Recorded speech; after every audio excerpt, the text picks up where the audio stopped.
O God with the one before it, that's Om.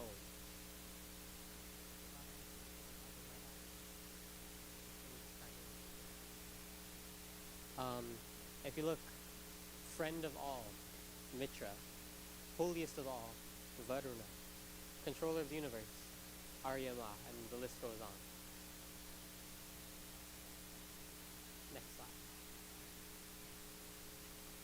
So, some of you might be wondering why it's spelled A-U-M instead of O-M. So I want you all to try to do something. Try and make a sound without moving your tongue, and see what sounds you can make.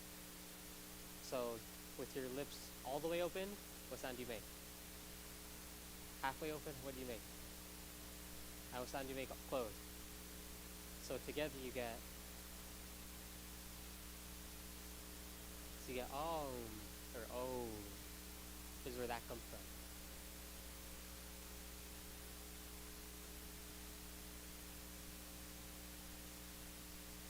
So, but also, if you're wondering why is it written O-M, because in Sanskrit there's a rule that if there's an A and an U next to each other, it becomes an O. Even though you should say it as Om, but the real one is Aum. With all three sounds equally, Aum.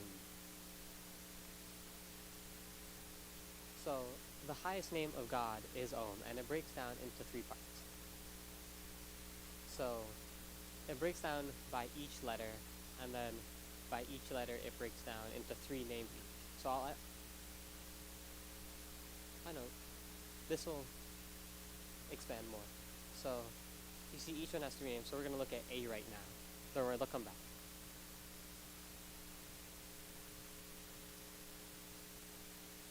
So, on this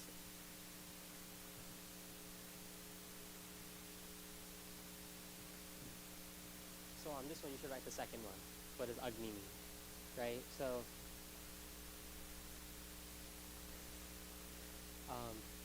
Virat is a word with the first letter of Om. It's from the root Rajri, meaning to illuminate.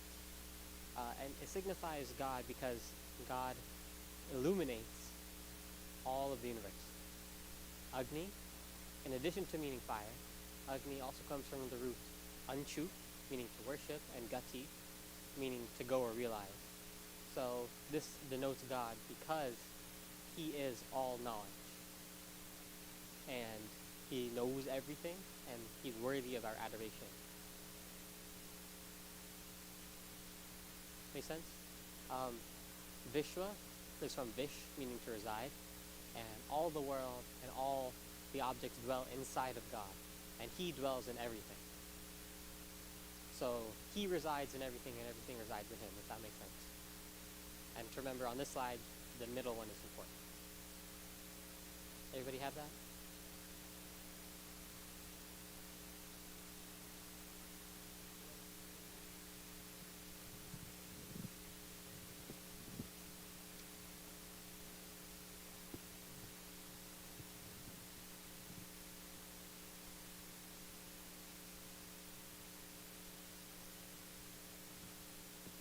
Everybody have Agni?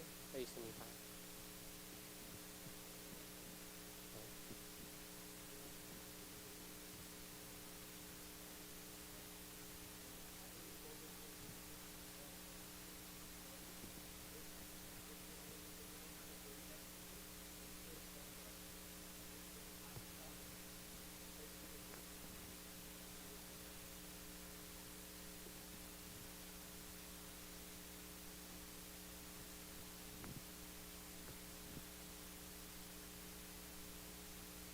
Yeah. So Agni and then what it means and where it comes from. So does everybody have that? Yeah. Give me a 3. Oh, because you're in the 3rd class. Next slide. So U talks about these names. So if you look at your Ateshwar Suti Prarthana mantras, the second mantra starts Hiranya Garbha. So Hiranya Garbha is from Hiranya. That's the important one. You should write the first one. Hiranya means light, and Garbha means source. So he is the support, he is the source of all the light in the universe. The book refers to luminous bodies, or by luminous bodies, the sun, the stars, everything that has light. Vayu is from the root va, meaning to kill. And this refers to God because he is the life and support of the universe. That he can destroy it if he wants, he can bring it back, he can do everything. And he's the mightiest person. And Tejas is from the root teja, meaning to shine or enlighten, and that's because he makes everything brighter. He gives light to the sun, he illuminates everything, and he brings a shine to everything. And again, the important one on this slide is Hiranya Garbha, because you see it in your Hawan book.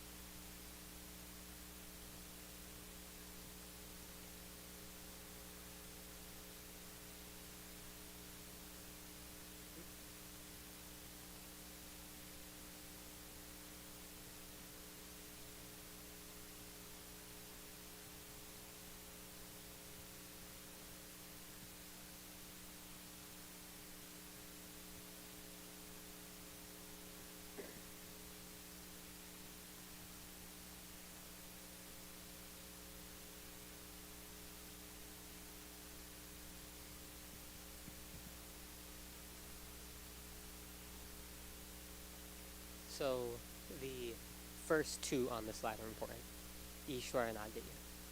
So when you're doing your sandhya, the second to last mantra says Hey Ishwara. Ishwar is a name of God. That name refers to his infinite power and knowledge, and in other words, his omnipotence. So Ish means power and knowledge.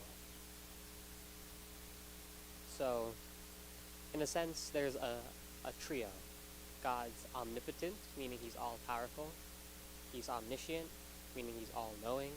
And he's omnipresent, meaning he's everywhere all at once, all at the same time. Aditya, you all might know Aditya. His name means,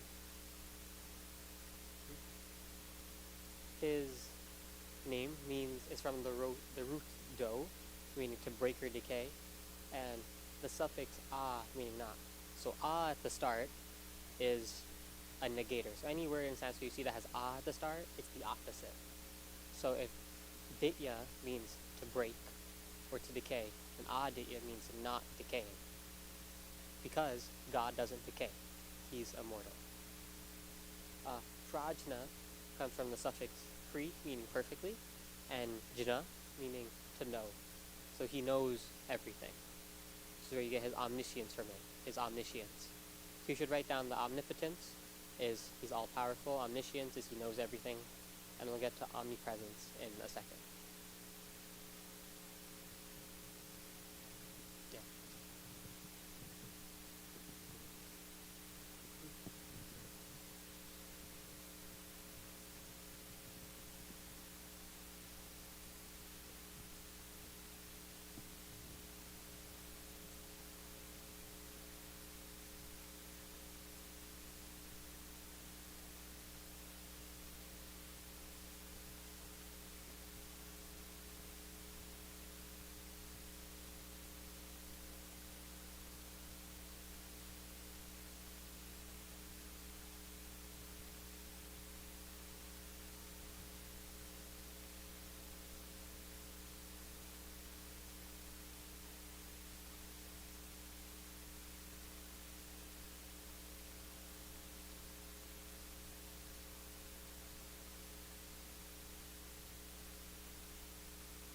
So a few of you might be asking, I thought God had one name, not 9 names.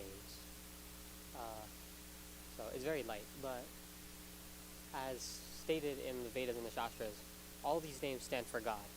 And they don't stand for, you should write this down, they don't stand for, it's the second point, they don't stand for different gods, they stand for different qualities of one God. So they don't stand for different gods, they stand for different qualities of one God. So let's take my wonderful mother over there. So you might see my mother at work with the clipboard, right? She's working. Or she's at home with the spatula, cooking. Or has a spoon and she's feeding her children, right? All those different things she's doing are different qualities of my mother that come as a whole to make my mother. Now, in certain instances, you might only see the work side of my mother, the cooking side of my mother, the raising her children side of my mother, but they all still form my mother, and they're all different sides of her. So that's basically what God is. All these different names represent different sides of him. Now, while we each might have a few sides, God has an infinite number of sides. In fact, the book lists out 100 different sides to God. So all these different qualities, as some people interpret, they're different qualities to one God. They're not many different gods.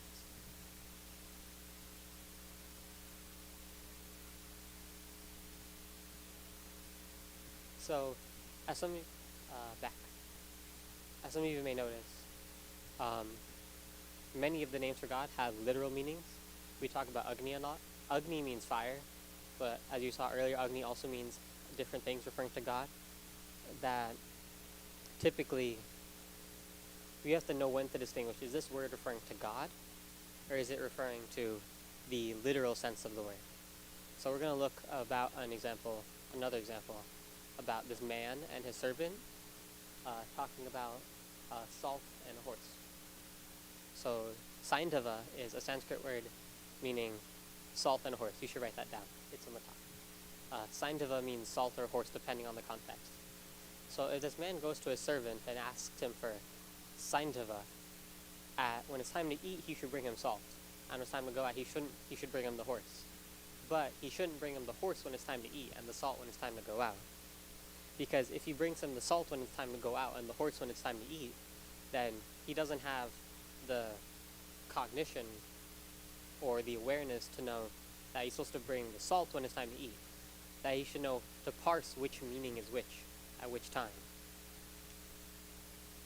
So we can take this and we can extrapolate it to that each of us should have the awareness to know that this Agni is referring to fire, or this Agni is referring to God, and it means to worship. You don't need to write down the whole example, just have it in your head. But you do need to know that Saindava means salt or a horse.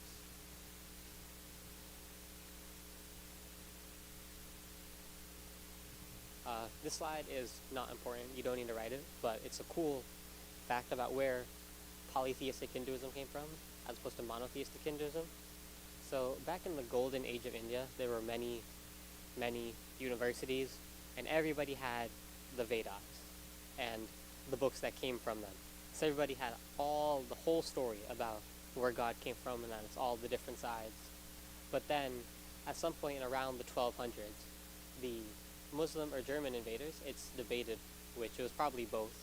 A lot of the history is lost on purpose, so people don't know that it was German invaders or that it was Muslim invaders or which universities they burned and where the books ended up, because a lot of the history was lost on purpose to further the decay of India.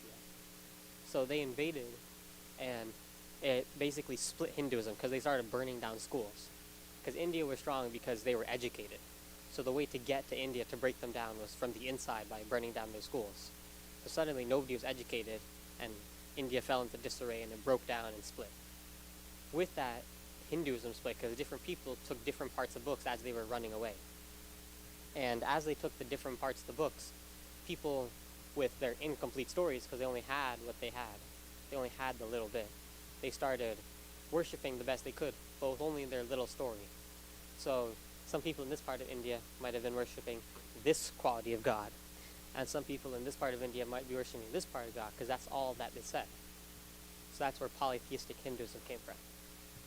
And ultimately, this evolved in the Puranic belief system, or Sanatan people.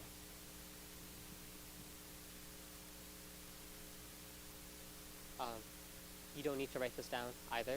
This is a bunch of different texts that support this. But the different Vedas say that God is the greatest God.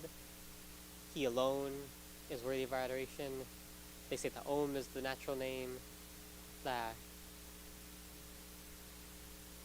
all the righteous actions lead to Om.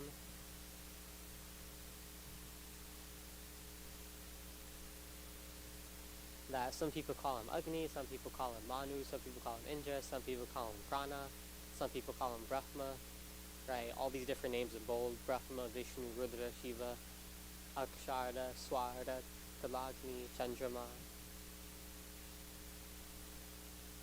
Indra, Mitru, Varuna, Agni, Divya, Suparna, Trishta, Garutman, Bhumi, Indra, Prana. Pay attention to Bhumi, it'll come back later. But these names are significant because they're evidenced through scholars and grammarians and philosophers that every time they find a new quality of God, or they look for God in a different thing, they make a name for it. So when people looked for God in fire, then suddenly Agni became a name for God. When they're also typically found in the Brahmanas and Sutkaras. Those are commentaries on the Vedas. And you should write this last one out. Om is only a name for God. Om has no other meanings. That is only a name for God and has no other meanings. All the other names have double meanings. Right? Hiranyagarbha means the source of light, and it means light. But in this, when we use it to refer to God, it has a different meaning than its literal meaning. But Om only has a meaning, and that's God. So there's 3 examples here that there's words that were used to define God that didn't. These words are used to define God in some aspects, but in this instance they aren't. So you don't need to write this. Virat here is not used to define God, and we can tell that because it says created. God wasn't created. He just always was. Anytime you see words being associated with created or destroyed, living, dying, it's not God, because God can't do any of those things. Those things can't happen to him. Same thing, created Bhumi, earth. That came back before. And then the Supreme Spirit, being God, created these 3 things. So when do names refer to God? So typically, names refer to God when they're taken in terms of omniscience. So if we're referring to this fire for its heat and life-giving qualities, then it's referring to God. But if we're taking it as something that can be smothered out by water, then it's not God, then it's fire.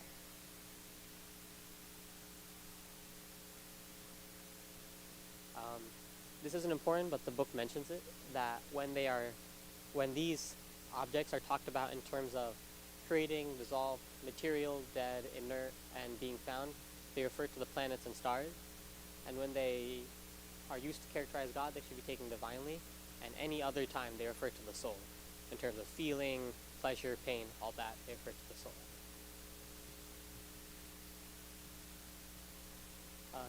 Here's an example. Mitra means friend. You should write this down. So, but a regular friend, if I'm friends with Nolan, then, and Neil hates Nolan, then I'm automatically an enemy of Neil. So therefore, I'm an ordinary friend because I'm friends with Nolan and enemies with Neil. But God, on the other hand, is an absolute friend. He's friends with everybody, Neil and Nolan, even though they hate each other. Right? He's unfriendly to nobody, and he's indifferent to everybody. Everybody's equal in his eyes. So, for your writing, Mitra means friend, but a friend of one person is an enemy of another. But God is friends with everybody. He's unfriendly to nobody. He hates nobody. He's indifferent to everybody.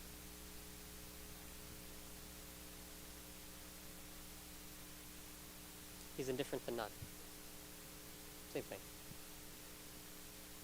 Next one. So we're going to go through some other names. The first 3 on this slide are important.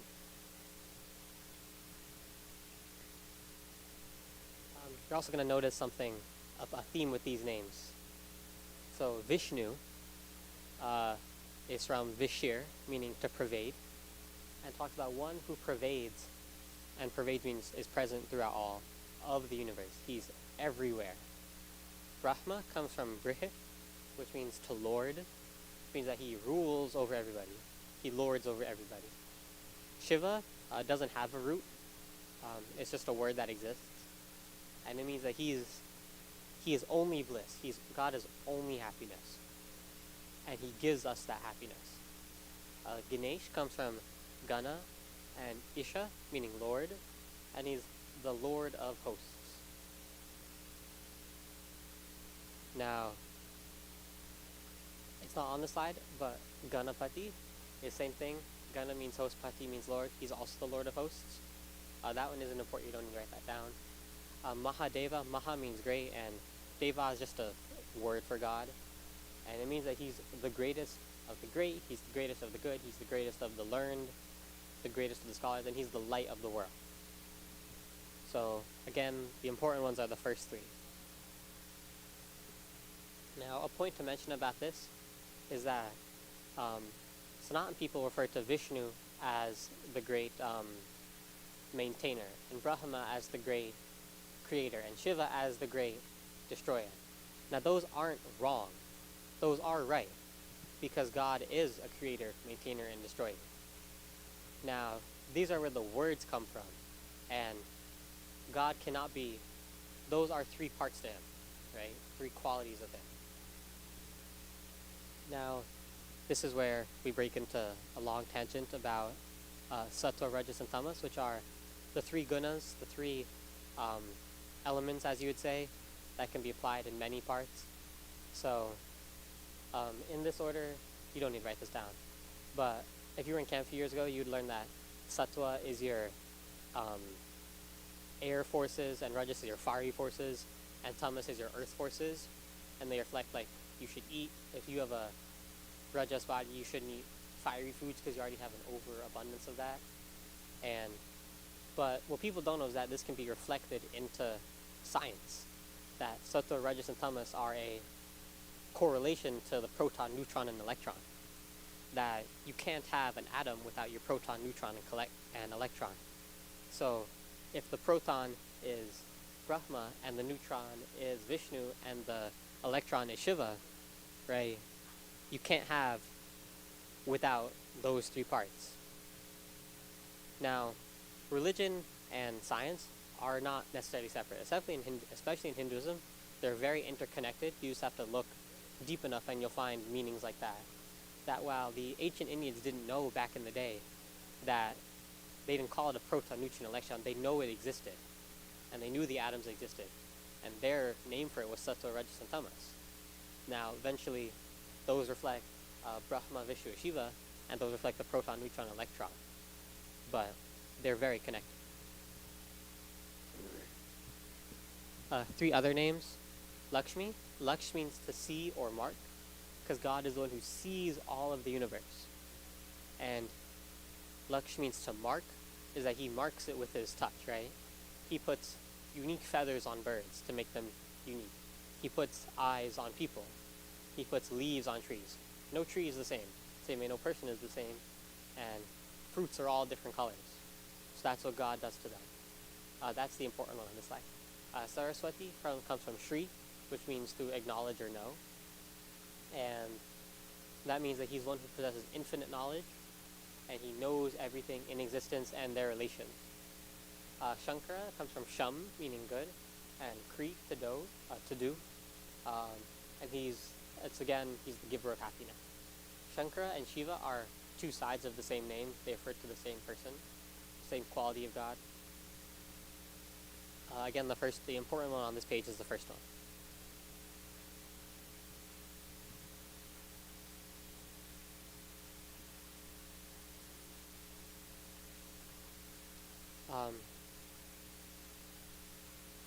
Questions before we go back to the slideshow again to get all you missed?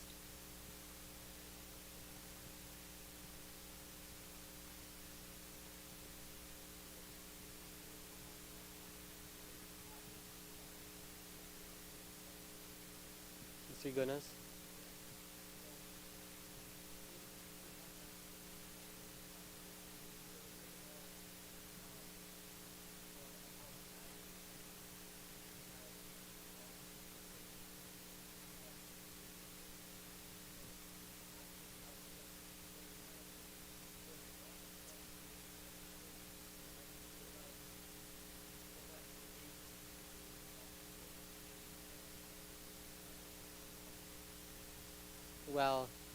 we think back, right, I'm going to answer this according to the chapter, but if God is in everything, and everything is in God, and God is everything, and everything is God, then by nature God can't be created or destroyed, so he can't create or destroy himself. And if matter is just another part of God, right, the same way we're all a part of God, he can't create or destroy matter. And then you could apply the same to the soul, that each soul is a part of God. That you can't create or destroy the soul because it's a part of God, and he can't create or destroy himself. But he can manipulate it because he can manipulate different parts of himself.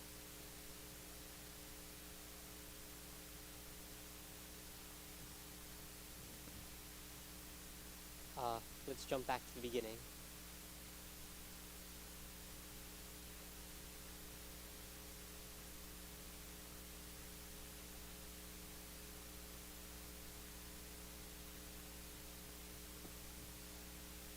I think so. Alright, nothing important on this slide. Next slide. Hit the button 4 times.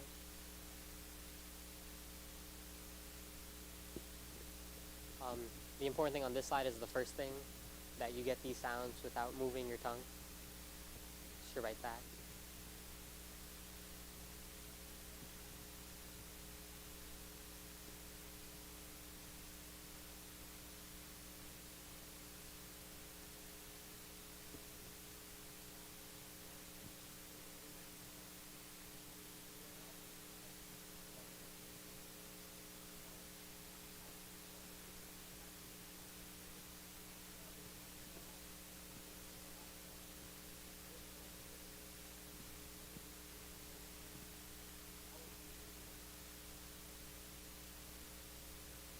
That's an interesting question that I don't have an answer to. That the book doesn't really provide insight on. It says that God is the creator, but it never mentioned what he created. So in a sense, maybe we could think about it that he never really created anything. Sure, he might have had the idea to make Earth and humans and the universe. So he created the idea, and he manipulated what was already there and himself. Exactly.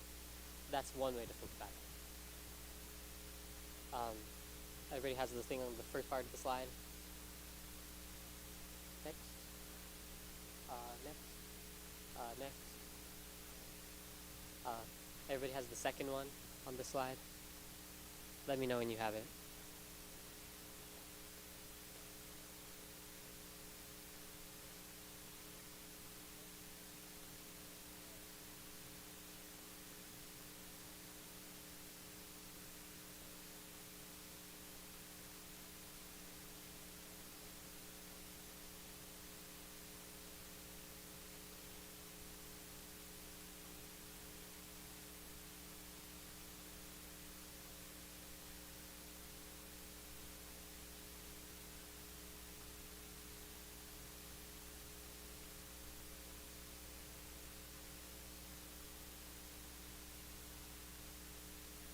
You're still writing, put your hand up. Fine now.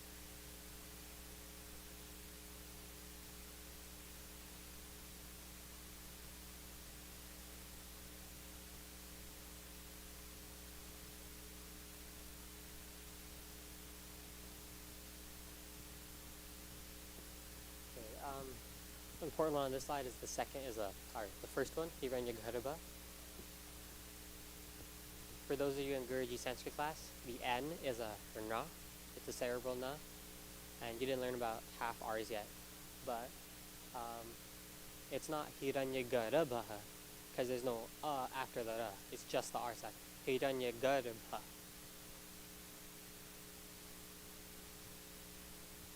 You also see that half R in things like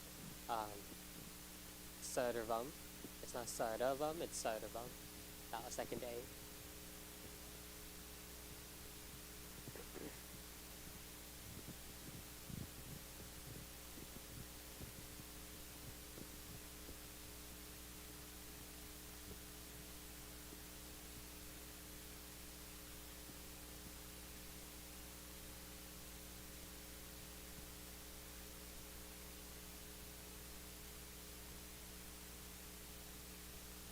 Everybody have it? slide. And the important one on this slide is the first two, Ishwar and Aditya. Next time you see Aditya, ask him if he knows what his name means. So you can be like, Aditya, I know that your name means not decaying.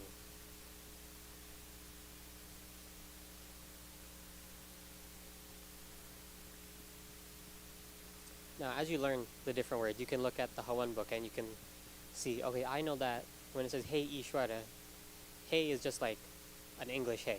You're going, hey. You're calling out to somebody. And Ishwara, you're going, hey God. And you're asking whatever the mantra asks. Or whenever mantras mention Adit, you're talking about God not dying. Or Hiranya Garuba, talking about God being the source of all the light.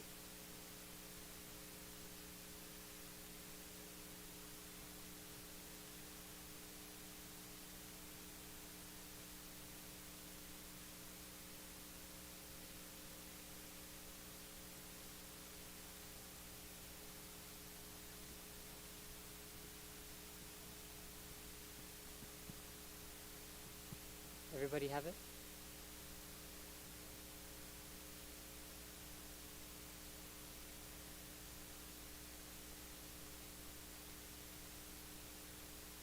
Okay, important part of this slide is the second one. These names do not represent different gods, but they represent different qualities of the same God. Everybody have that?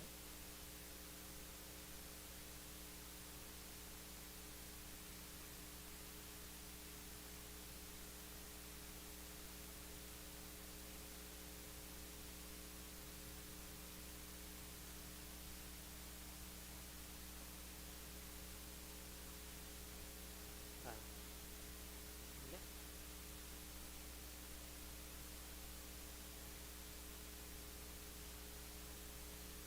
Next.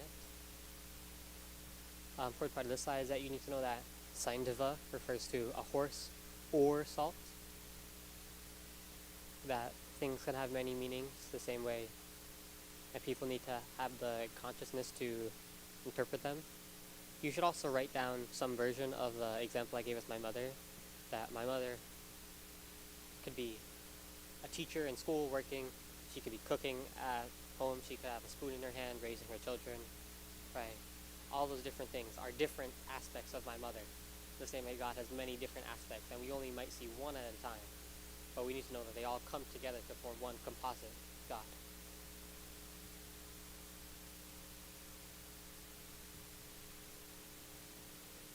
The origins of polytheistic Hinduism, you do not need to write down.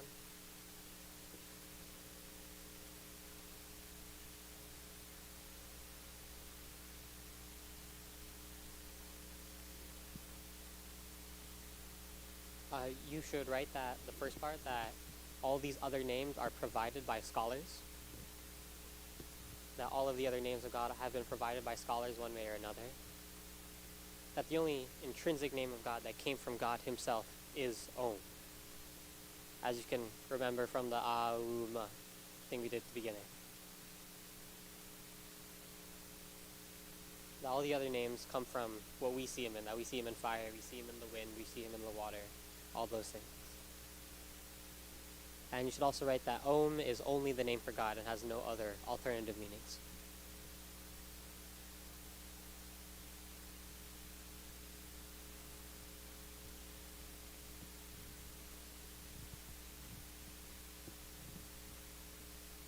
We're good? Everybody have that?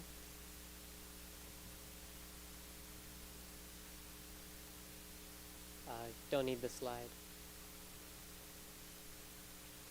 Don't need this slide.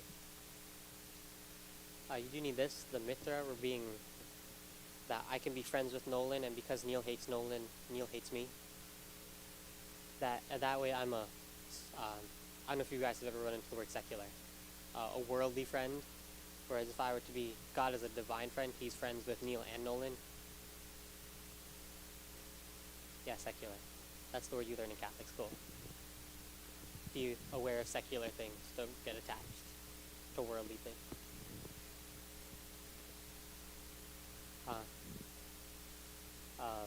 Godly, divine. Everybody have the Mitra example? Just have the first three: Vishnu, Brahma, and Shiva. You don't need to write the stuff about the three gunas.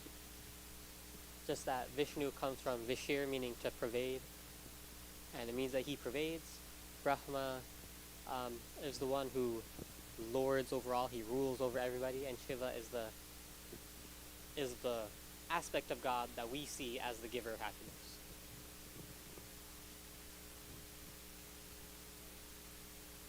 What? What does that mean?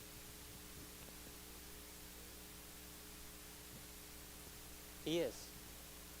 See, Pineal just made a new name for God right here. Made history. Mahamitra. If you see Maha means great, Mitra means friends, greatest of the friends. That'll be on the test, write that down.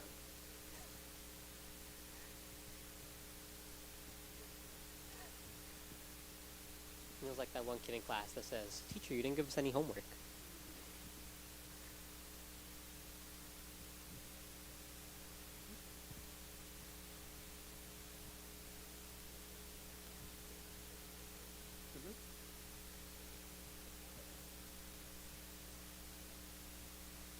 Go back one.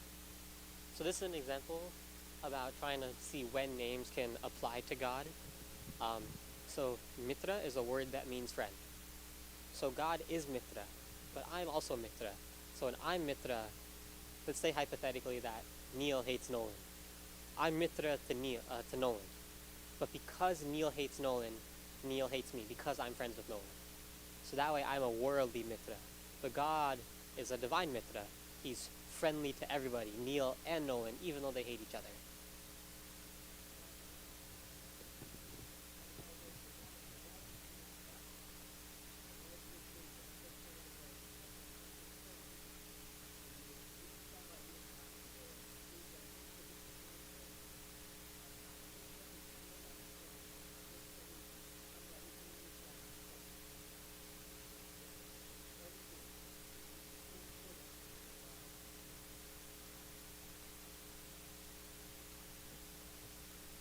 Next slide. Two actually. On this side, I think I said Lakshmi was important. That God, Laksh means to see or mark, and we can see that God marks everything, right? That He marks it with He puts fruits on trees, He puts feathers on birds, unique feathers, unique fruits on trees. All the trees have different leaves, eyes. All the eyes are different on different people. All those things.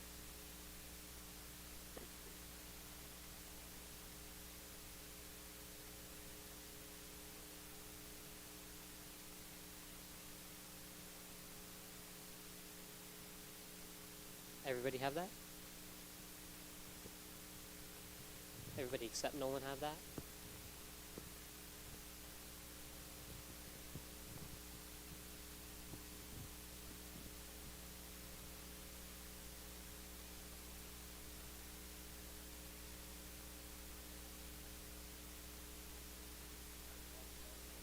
Hmm? Mm-hmm.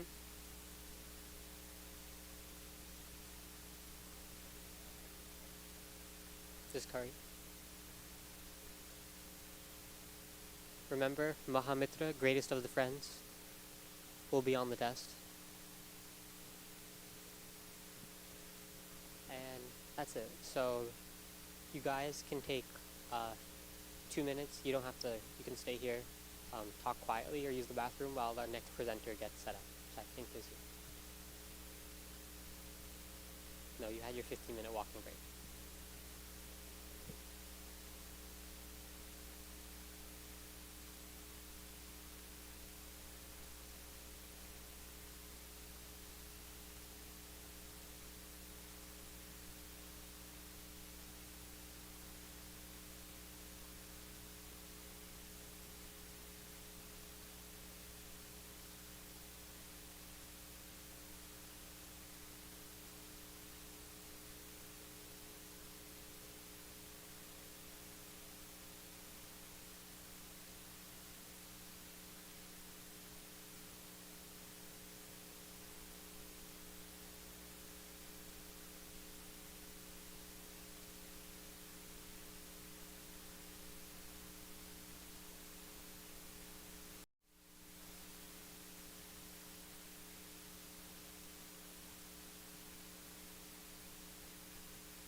Namaste, my name's Sandhya, and I'm doing upbringing of the children.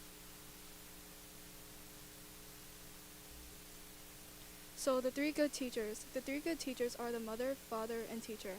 So for the mother makes a great healthy influence on the child's life by teaching them knowledge, respect, health and well-being, behavioral patterns, emotional development, and cultural and moral values. For the father, as relatively similar to the mother's influence, the father has an impact on the child's life to try in every way to develop sterling qualities such as patience, cheerfulness, and truthfulness. For teacher, the teacher makes an influence on the child's life by teaching them the knowledge of Sanskrit poetical verses, truth, and virtue of God, etc.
The conception of the child. During and after conception, until the child's academic achievements are completed, the parents must obtain the child from foods that are intoxicating, decomposed, non-nutritious, and dry. These foods would interrupt the process of mental tranquility. Health, strength, intellect, energy, and good temper, and overall qualities that go to make a person refined. Nutritious foods and drinks that support the reproductive element of the highest quality and free from all imperfections and all faults are milk, butter, cereals, etc. During conception, the mother must be very cautious as to her diet and dress. Until the birth of the child, those articles must only be used as productive of intellect, strength, beauty, energy, and mental tranquility, and many other good qualities.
Oh, by the way, don't copy everything. Just copy, like, the nutritious foods.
Steps of aftercare.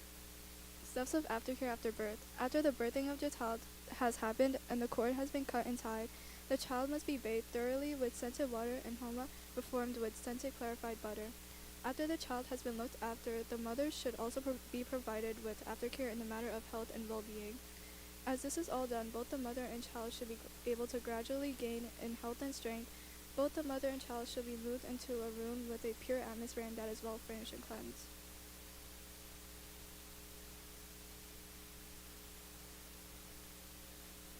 The first paragraph. And the second.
Behavioral patterns.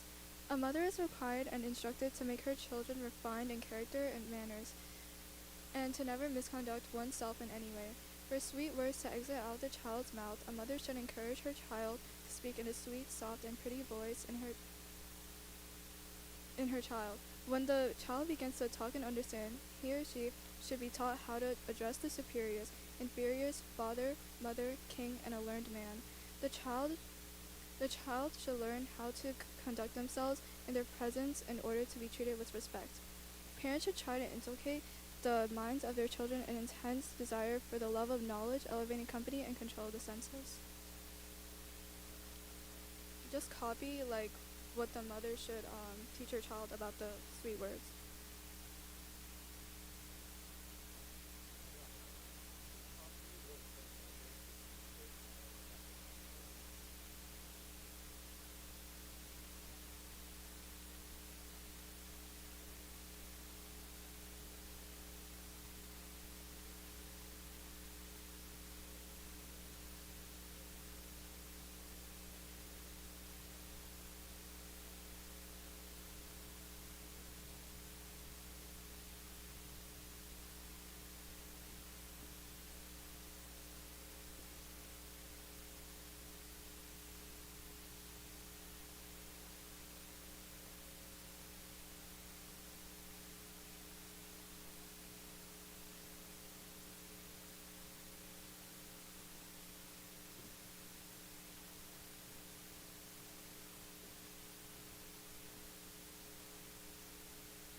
Avoidance and control of behavior. 1. Children should avoid useless playing, crying, laughing, and crying. Number 2, jealousy and being malicious are behaviors they should never harbor. Number 3, they shouldn't give away to excess of sorrows and pleasures, nor be completely engrossed in such things.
Is everyone done?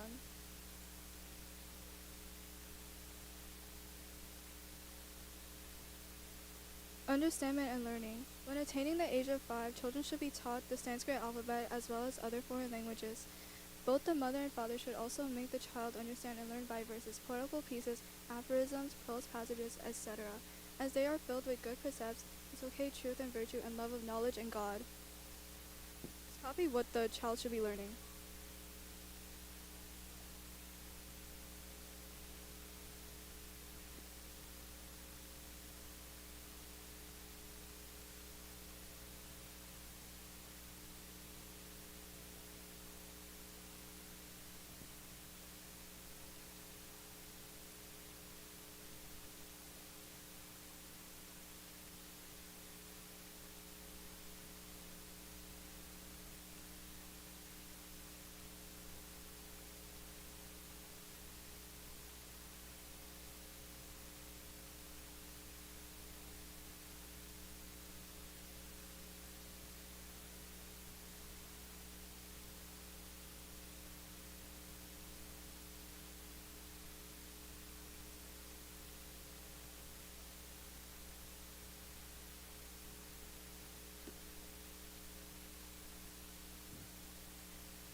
Is everyone done copying?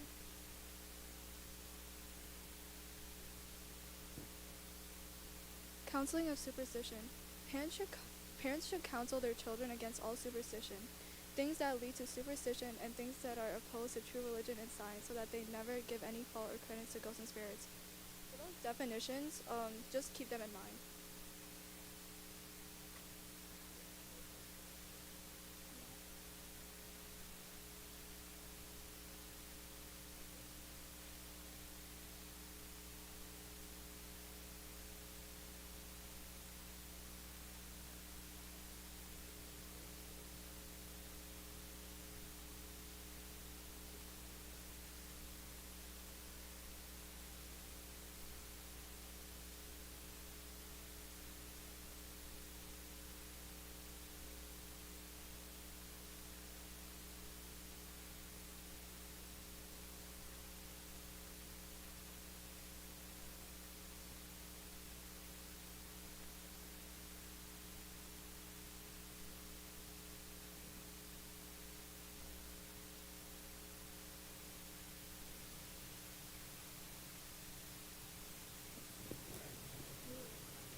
Ignorance of principles. People ignorant of the principles of medical and physical sciences look upon person afflicted with the physical and mental diseases, such as high fever and lunacy, as possessed of the devils.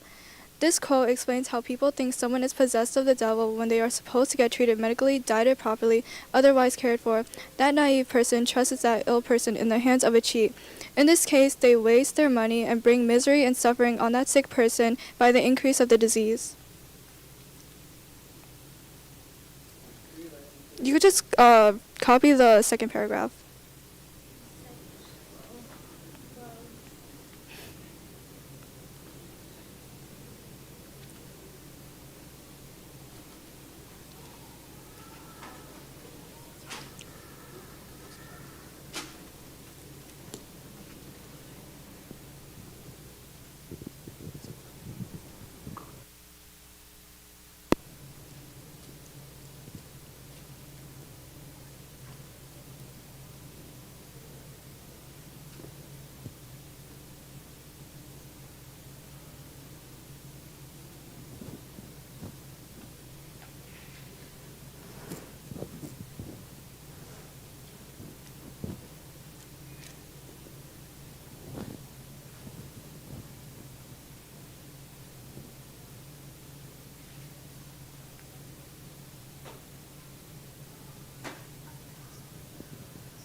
title.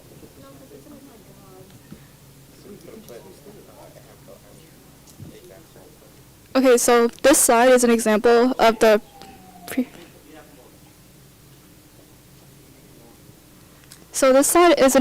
previous slide. The ignorant person says, "Oh, save him, sir, save him. You shall have anything you like." The rogue says, "I am Hanuman. Bring me my offerings, sweets, oil, a basket of loaves, and a red dress." Or, "I am God," or Bhairava. Bring me 5 bottles of liquor, 20 fowls, 5 goats, sweets, and clothes. You don't have to copy anything from this slide. Overall, when an ignorant person goes to any rogues, they are easily fooled and wasting their money on a bunch of irrelevant quote-by-quote magic performed on the ill person. When these are performed on the ill person, not only will it change nothing, but that ill person's health may have worsened over time. But if a sensible man were to give them an offering of a thrashing instead, their Hanuman god or Bhairava is at once propitiated. And they immediately take their heels, and all this foolery is simply meant for robbery of simpletons of their money. You don't have to copy anything.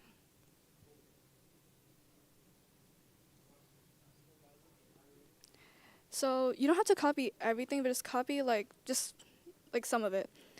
Advising to abstain children. Once a person has committed these malicious activities in one's presence, you can never trust or respect that person anymore. A broken promise breaks one's character more than anything else.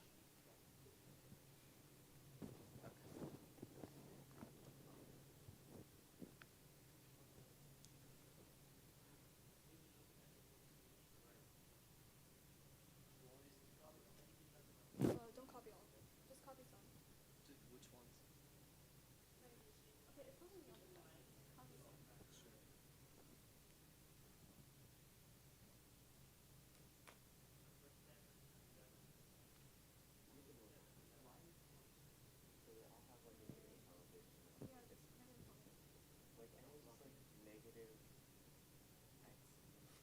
This malicious act.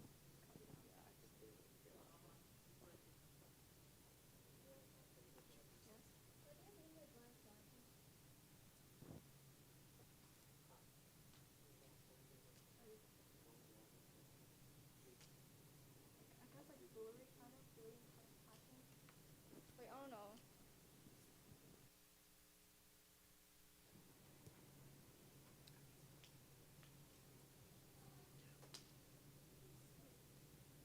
Are you guys done copying? Okay. Deceitfulness, hypocrisy, and ingratitude are painful even to the soul that harbors them. It is hypocrisy to believe one thing and say another, and thus mislead people in order to gain selfish ends. Ingratitude is that condition of mind in which you do not feel thankful up to one who has been good and kind to you. Overall, abstaining from numerous of these bad habits will help shape one's character as a refined person. You don't have to copy anything, so. Neglection. Parents who neglect the education of their child are his veritable enemies. To give their children the highest education possible, to instruct them in the ways of truth, to make them refined in character and manners, in short, to devote all their resources, body and mind, to accomplish this object, is a paramount duty, the highest virtue, and the glory of parents.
Thank you for listening. Any questions?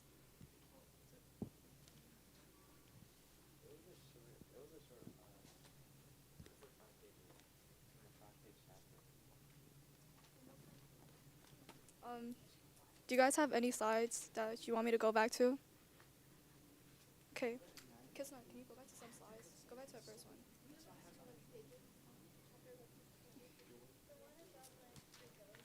Yeah. Oh. Kisna, can you go back to the one about the ghost? Like the definition?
Mal, you didn't see my presentation. I knew the mic was not on. The mic is not on. No, it's on. You can.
And so Yajnopavid is performed on the child at the age of 8. So that's basically when the parents start to lead them into their scholar life, or that's when they enroll them into school. And whether it be a boy or a girl, they're placed into specific schooling. So they're each placed in their own respective schools, with the girl having placed in her own school with only qualified scholars of the same gender, which is important because under no circumstances should there be a person of the opposite gender in interaction with the schooling of the opposite gender. So there shouldn't be a male teacher teaching a female student, or female teacher teaching a male student, because this is to refrain from the relation of a person of an opposite gender, to stop them from lustful actions, which can stem from an early age. Yeah, so Yajnopavid is important to copy down, as well as schooling from qualified scholars of the same gender.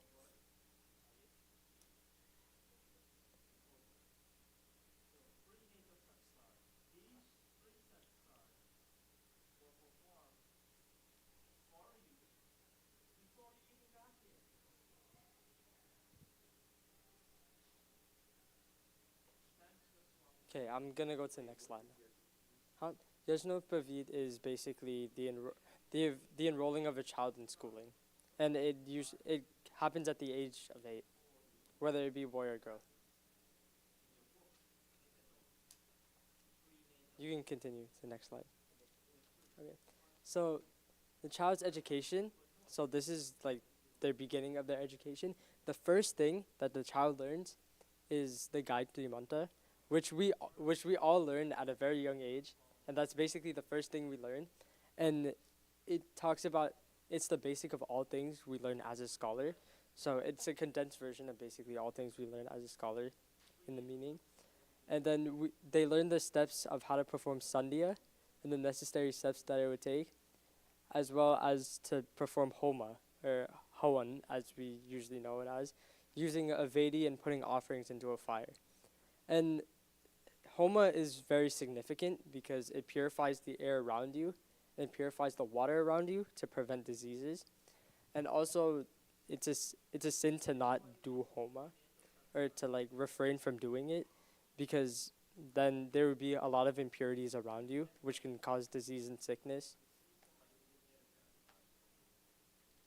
And so the important things to copy down here is the Gayatri Mantra is the basis of all things a child should learn as a scholar. And that they would go from learning sandhya and then learning homa.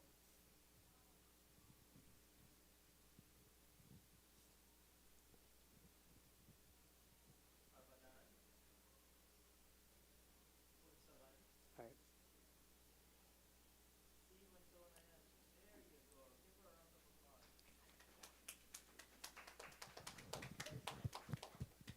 Okay, we can continue to the next slide. And so they also learn about the 5 daily duties. It's also some of the things when we come into mandirs, the first things we learn. Like in the beginner class or the intermediate class, this is what we learn as a beginner, or like coming into mandir camp. And the 5 daily duties are basically the daily rules, are telling you how to live your life or to follow these actions in order, and the importance of repetition through these godly actions in order to live a good life. And so these daily duties are: 1, the worship of God; 2, home and duty towards the learned. So like duty, like respect towards your home and respect towards like scholars. And 3, the service towards parents and righteous people. It's like being respectful to your parents. 4, which is being respectful and helping animals, the poor and the helpless. So people who are much less fortunate than you. And the 5th one is duty towards teachers and ordinary guests. It's like treating your guests with respect, letting them in, and treating your teachers with respect, not misbehaving while they're teaching their lessons. And so the 5 daily duties are pretty important if you want to copy them down.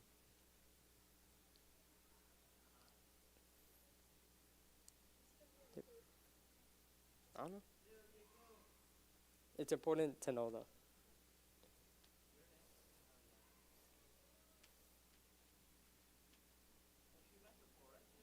And these are all things that last slide and this slide is basically um, a condensed version of what the child learns in like the beginning stages of their scholarhood or the beginnings of their schooling. So this is like the general basis of becoming a brahmachari, or just the general basis of the Vedas. You can go on to the next slide. And so, Kisna, if you want to, you can make this text darker because it's a bit light.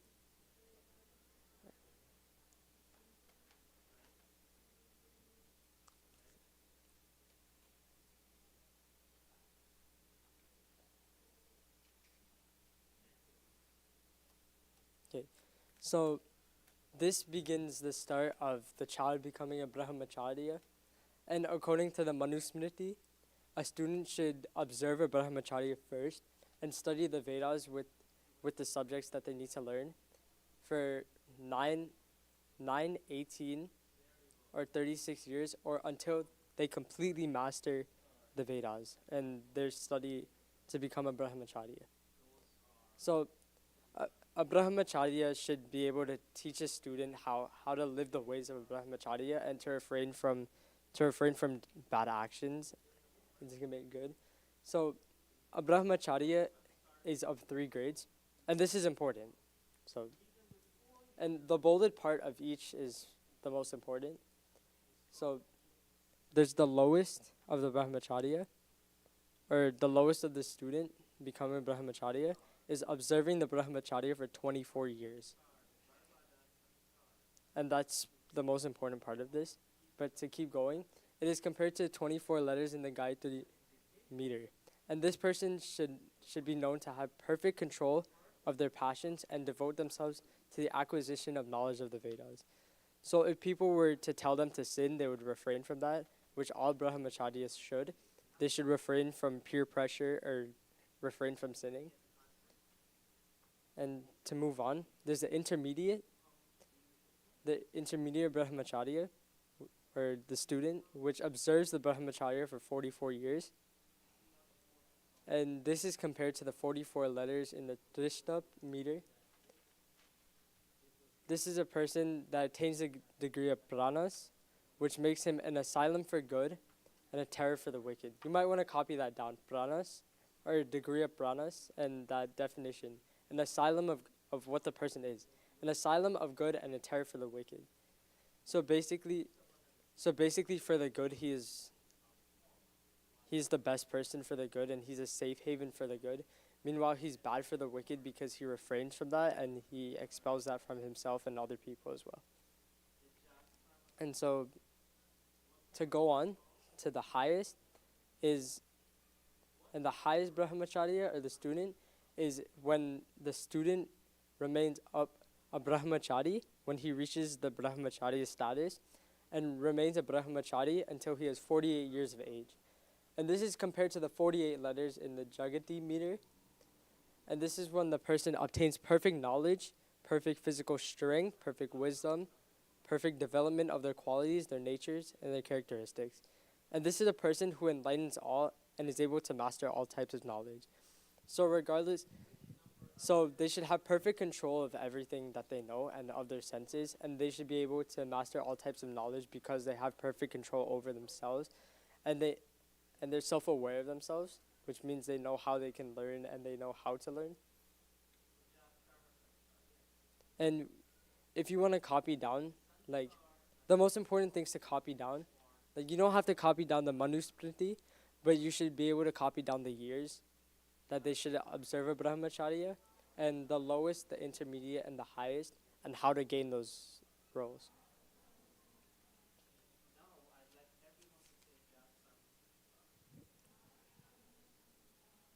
I'll just give a little time because this part is pretty lengthy.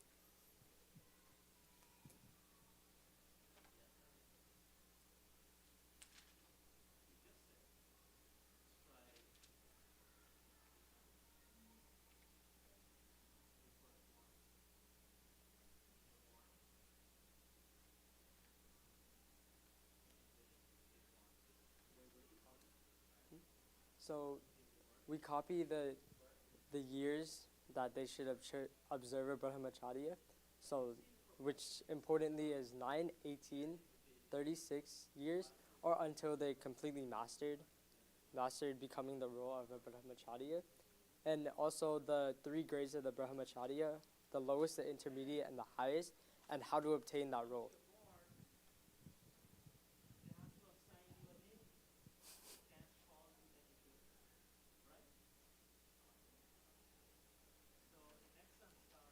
We'll be going back to the slides in the end if anybody needs anything, which I know I'm going a bit fast, so we'll go back to all of the slides at the end. We can go to the next slide.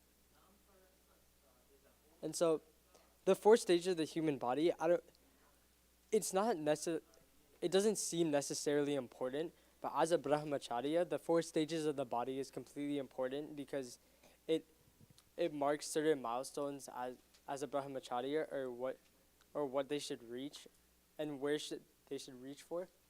Krista, if you want to make the text darker, because it's also a bit light.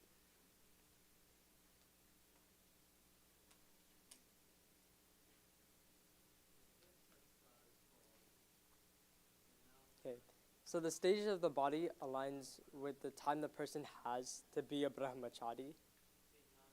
And there's much importance to these 4 respective stages as it marks milestones as a brahmachari, as well as how the body is and the state of the body and how that reflects the brahmachari. So starting off, the first stage is adolescence, which is in their 16th year to 25th year. And then from their 25th year to the 40th year, they reach manhood. And I'll be talking about this at the end because this is a bit outdated. Maturity around the 40th year, where the function of the body reach the highest stage of perfection. So all their organs, secretion, or the digestive system, all their organs in their body they have perfection. So they're at this highest working point. And 4 is lost, which happens more in older ages, as we see where functions such as reproduction and secretion begins to not work or have problems, which we can see in older people. And an important note here is that the best time for marriage as a brahmachari is said to be the 40th year or the 48th year. And this rule applies differently for women, as it says that they should do it from the 16th to 24th year. Now this can be seen as really controversial, yeah, because as of the times today, a lot of people tend to the age gap between marriages is such a substantial thing in today's times, and I think that getting married as a brahmachari is known as basically only a man, which is really outdated because both women and men can be seen to learn the Vedas and have knowledge, or have the chance to actually learn the Vedas, as we can see now how we have such a mixed class of both boys and girls learning. So I think this is really outdated because the man has more of a substantial time of learning the Vedas compared to a woman, as the woman would have to get married at such a younger age, which they wouldn't have the chance to learn the Vedas.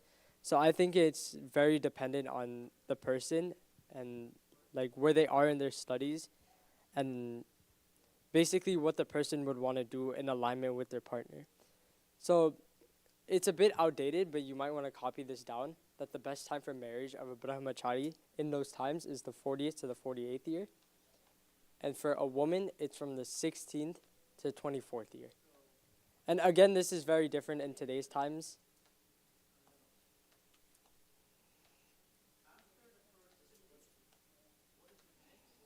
Yeah, question? 40, yeah. So when I'm talking about a brahmachari, in the context of the book, it's only supposed to be a male, but as in today's times we know, and it also says in the book that women shouldn't be refrained from learning the Vedas if they want to learn. Men and women both have equal rights to learn. So women have the same right to learn as men do.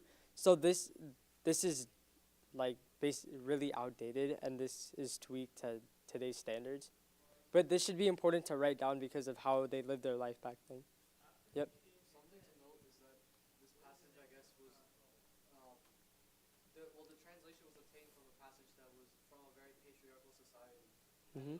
It's of note that in the modern sanskars, right, marriage for both a male and female Vedic scholar are both done preferably for both of them around the ages of 24 to 25. Mhm. So this was kind of revised, and Yeah.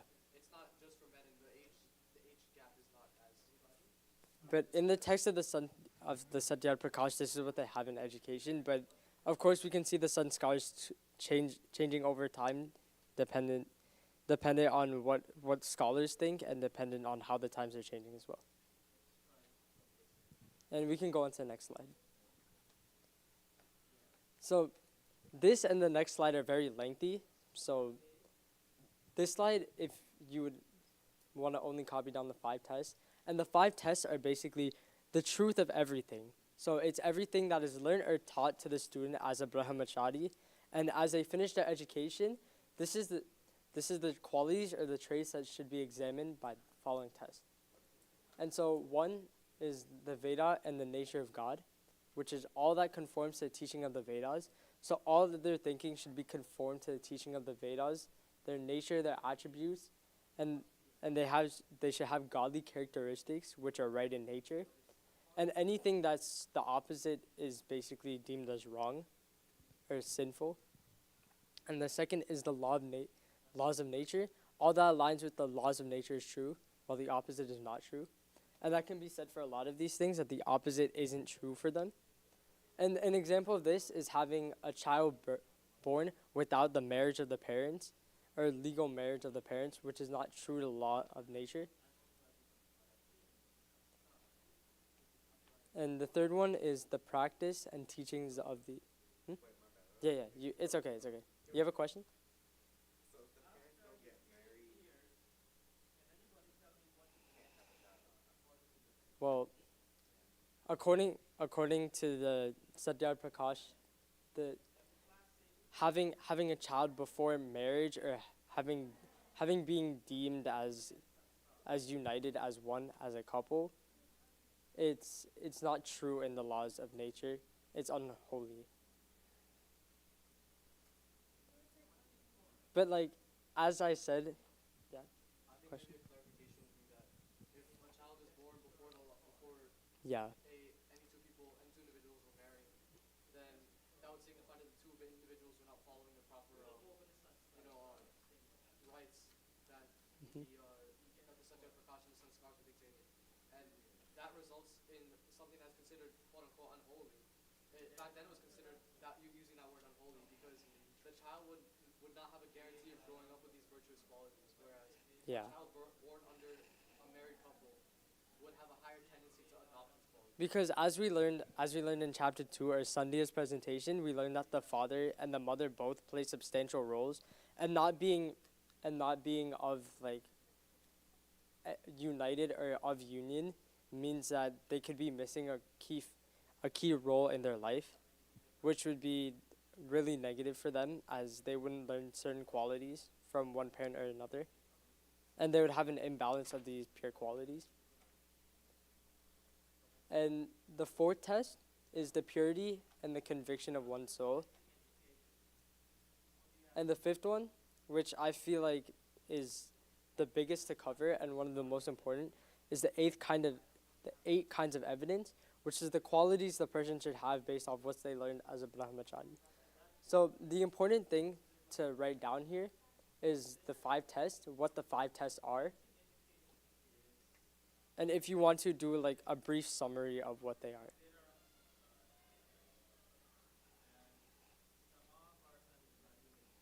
But the important parts are just the 5 tests.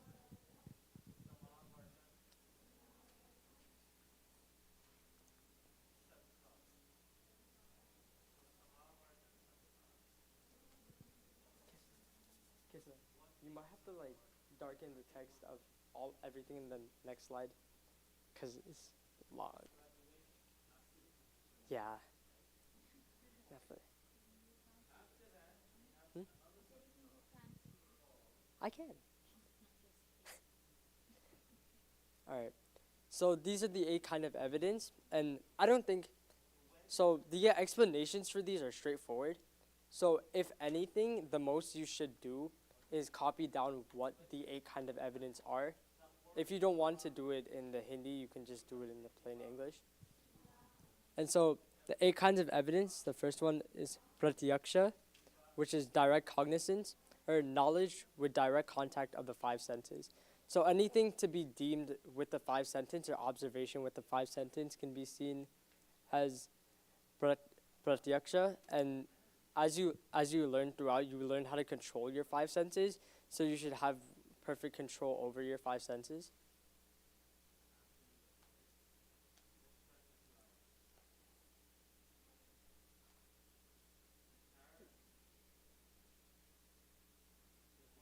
So the second one is anuman, which is interference. And these are 2 things to be observed and to exist at some time or some place in relation to each other. And the 3 types of interference, you don't need to copy this down, I'll just go through them briefly, is cause and effect. So 2 things to be observed of cause and effect. So a cause and effect relationship of 2 things, that's purvavat. The second one is shishavat, which is the opposite, which is effect to a cause. So if you see an effect of something, you can infer the cause of it as well, as you can infer the effect of something based off the cause.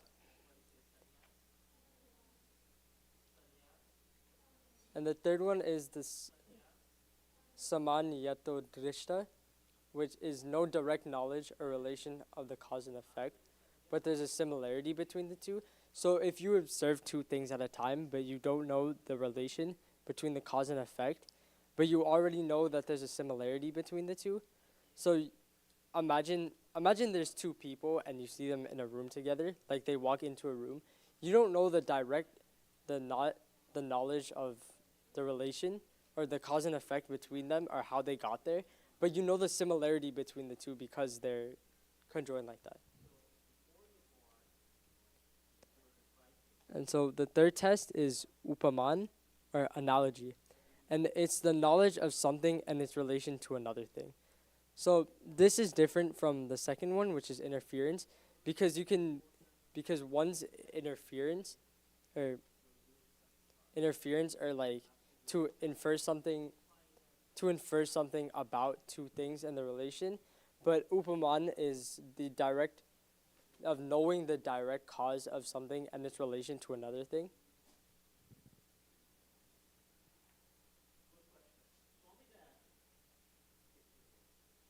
So it's like a family tree basically. It's like how you and your parents are related. You know how their relation to one another because it's parent and child, compared to having to infer something about their family tree. And the fourth one is shabda, which is testimony, and it's the word of an altruistic teacher. So listening to altruistic teachers or like listening to their word, and the word of the altruistic teacher is themselves is the 4th kind of evidence.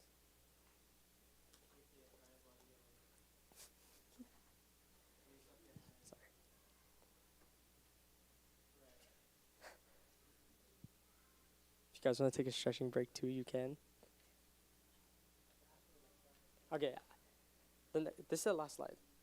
Okay, so the 5th one is itihas, or the history of a country or the biography of a person. So knowing someone's background or knowing their history or how they did something that caused something to another person or the effect of that. So it's just knowing the history of the person and how they came to be today.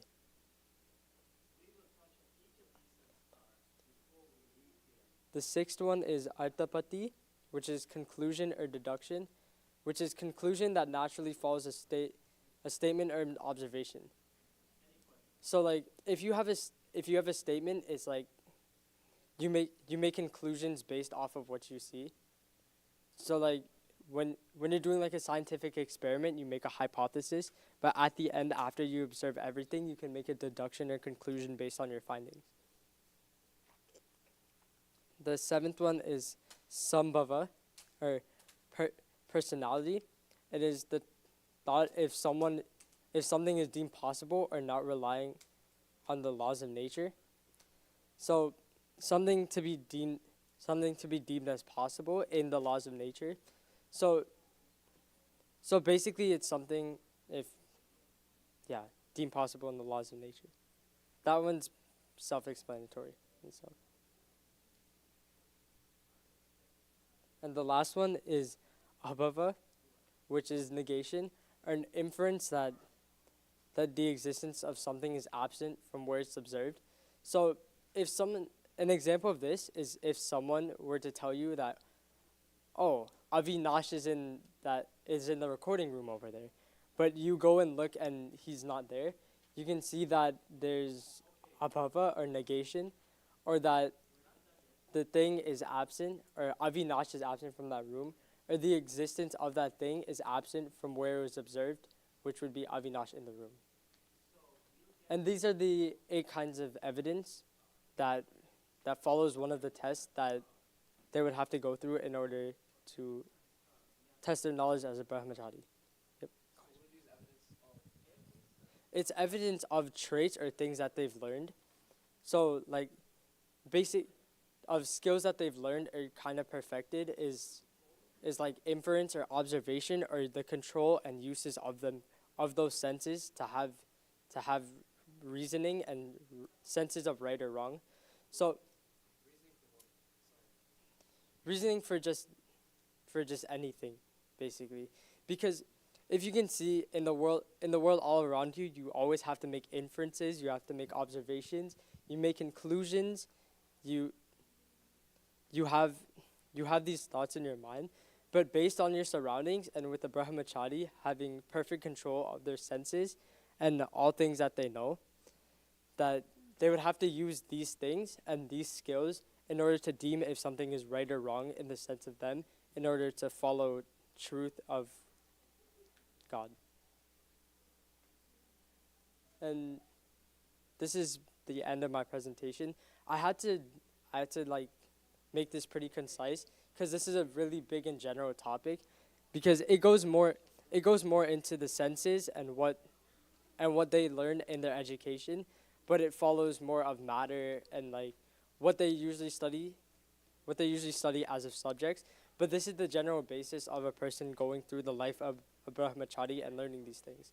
So if you guys want to go back, we can go back to any of the slides if anyone has questions. For some people that might not know, what is a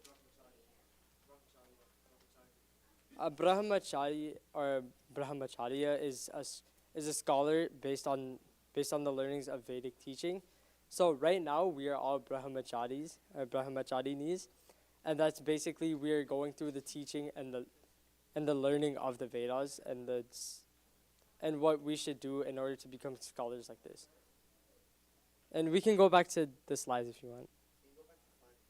Yeah, we'll go back to all the slides. So, go back to slide 1. Oh, this you don't have to copy. This is just we'll go through it. Yeah. So Kisna, you can go to the next. There's nothing copied down here. This is just. So, what's a copy here is that Yajnopavit is performed on the child at the age of 8, and that they're placed in schoolings with qualified scholars of the same gender, and that's important. That under no circumstances should a person be in the opposite gender, or interaction with the opposite gender in schooling. Yep.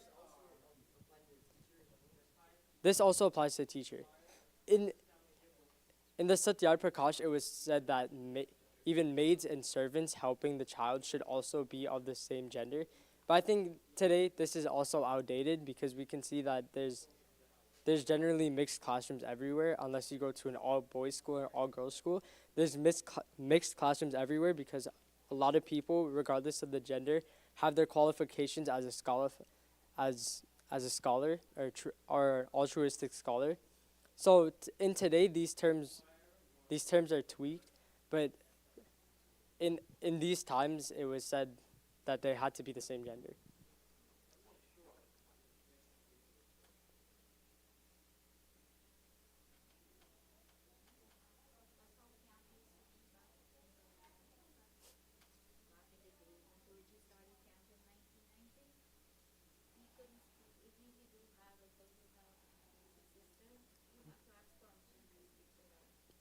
Oh, really? So they went with the teachings of the Satyar Prakash in the times. Yeah. Hmm. Yeah. You couldn't. Yeah.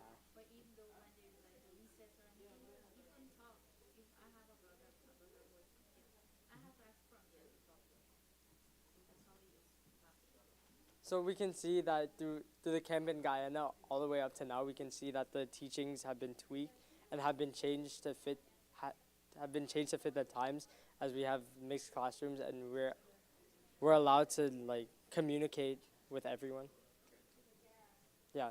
Okay, we can move on to the next slide. And the importance of this is the Gayatri Mantra, and learning this is that the basis of the things that the child will learn as a scholar. And also that they will learn how to do Sandhya and then Havan. Or Homa, as it's regularly called. Everyone got that? Very good. Alright, we can go to the next slide. And just copying down the 5 daily duties, what they are. And that it guides you through daily life. That should be pretty straightforward, I think. Do you have it?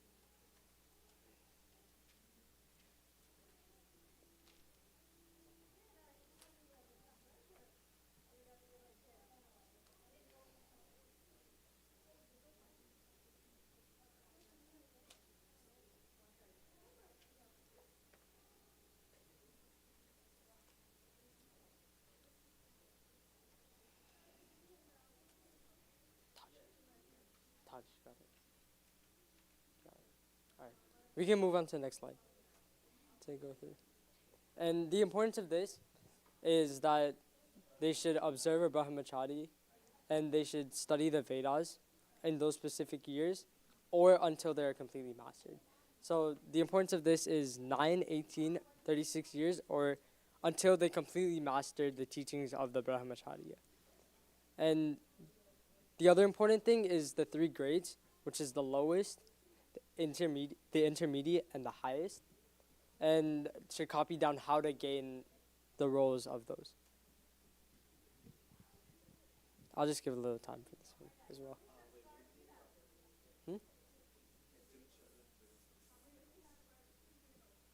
It's only the bolded, basically, of that part. And also, the degree of pranas, or that the person is an asylum for good and a terror for the wicked.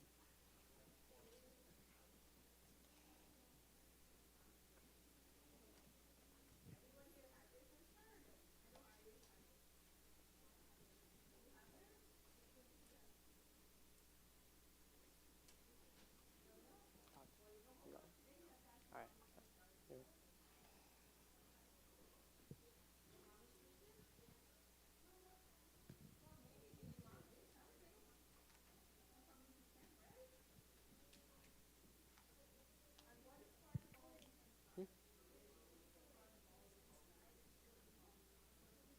Yeah, but the sun scars aren't built upon in the Satyar Prakash or the English translation. It's more just the thorough education of the child, not going through all the sanskars. It's just like the run through of the education of the child. So there's more of education in the book that I didn't include because this needs to be more concise. So I just went through the brief overview of becoming a brahmachari and what they're tested on after they reach the status of perfect brahmachari.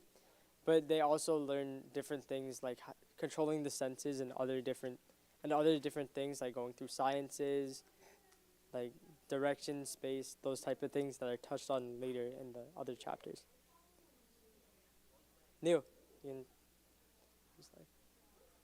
and the important things on this slide are the four stages of the human body and what years they're at, except loss, which just happens at, you can just say, an older age. And then what time marriage is for a brahmachari and for the woman as well. Again, this is also added. Yep.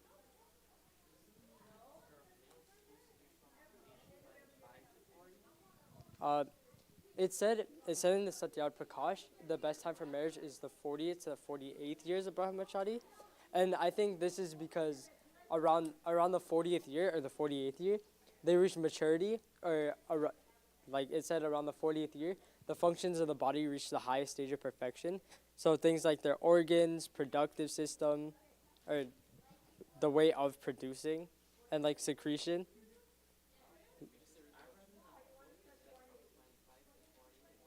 Oh, when I read the part of that.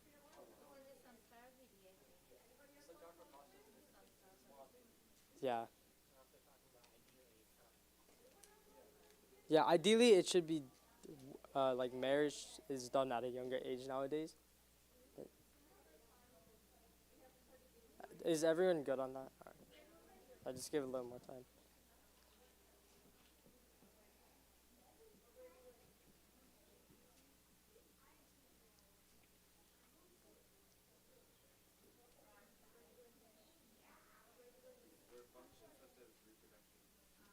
Yeah, that's fine.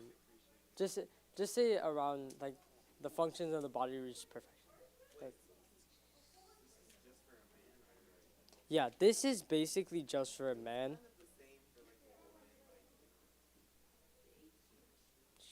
Yeah. Okay, you can go to the next slide. Okay, you can go back. The 5 tests, all you need to know are the names of the 5 tests or what the 5 tests are. And you don't really need to know the like what comes after that, except the 8 kinds of evidence, which comes in the next slide. You don't need to copy down all the definitions. You should just copy down what the 8 kinds of evidence are, because they're pretty self-explanatory in the English name itself. You should copy down both the Sanskrit and the English. Oh, it's in the next slide. You can go to the next slide. So you should copy down the Hindi and the English of the 8. You don't need to copy down. No, you don't need to copy down the definitions. It's just what the 8 are. Yeah. And then the Sanskrit of that. So not like full definition, because it's really self-explanatory. If you did it already, it's alright, just so you know what the 8 pieces of evidence are. But they're pretty self-explanatory as they follow with the senses.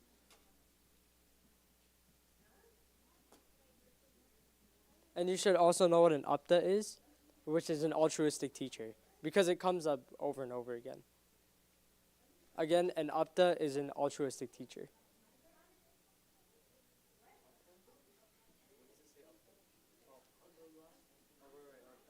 Write it down. It's important. You sure? Because you didn't know what it was. Pay attention.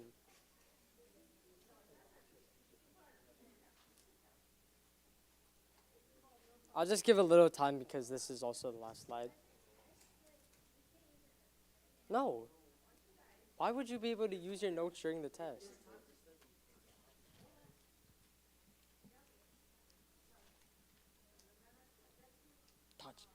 Todd, you good? You good? Alright. I'll just put it on there. And basically, that's the end of my presentation. There's more in education, but this is just a general overview. Yeah. We can leave it on the last slide until Todd is finished. And Jai. It's 11:05. 11:15, the next presentation will start.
wasn't.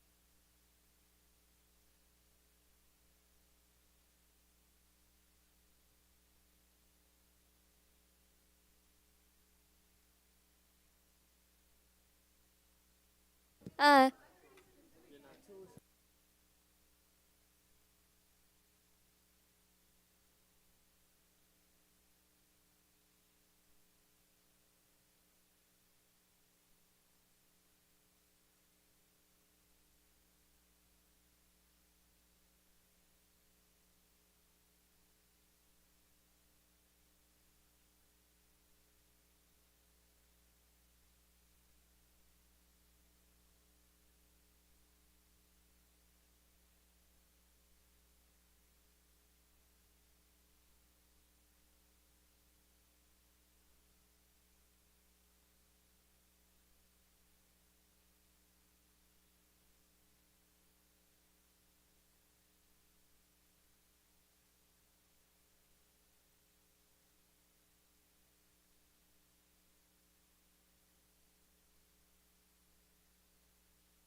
Namaste.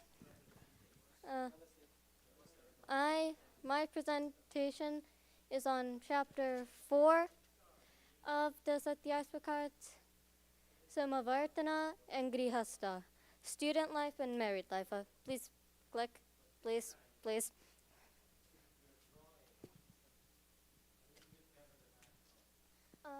I like to start stuff off with quotes. There's no simpler way to put these. Let a student who has not violated his vows of brahmacharya, student life, and has conducted himself righteously according to the advice of his preceptor, entered married life after he had studied either with the subsidiary sciences, 4 Vedas, 3 Vedas, 2 Vedas, or 1 Ved. Let him who has faithfully discharged his duties towards his preceptor and received from his father, either natural or in spirit, as an example, his teacher, the gift of the knowledge from the Ved, sit in an elegant bed decked with a garland of flowers, and that his father, again, natural or spiritual, gift him with the present of a cow. A female student possessed in the same quality should be honored in the same way by her father. Click, please. Huh?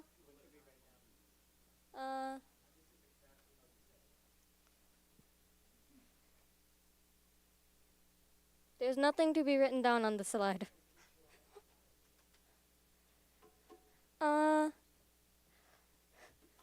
This is the qualities to be married.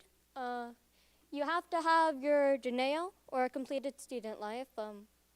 Krishna has already done this.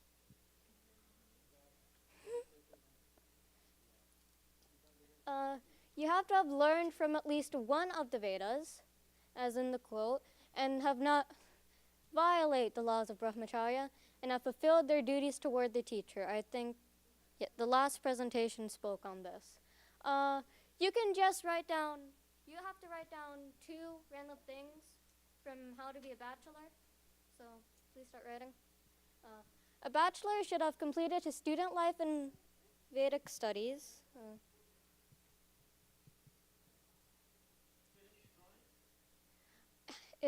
Has a refined character, as in a good personality, is well dressed, has made a name for himself in the community, enjoys happiness, is firm and courageous, has a growth mindset, which is centered on the increase of knowledge and attainment of wisdom, and is involved with company to elevate and honor him, such as men of learning and piety.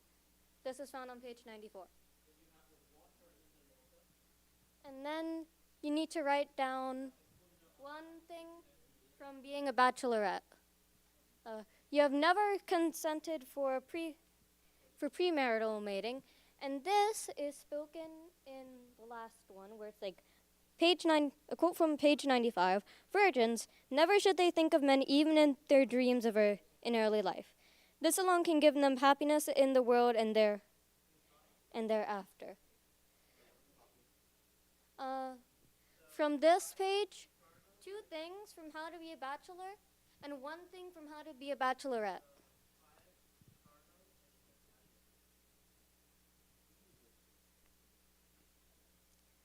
And the reason that it's premarital mating is that it will be easier for her to get married if she does not already have a lover or like some unworldly high standard beforehand.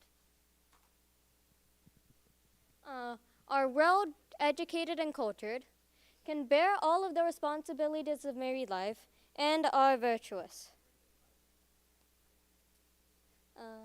Please click. Wait, is everyone done with that slide? Please click back.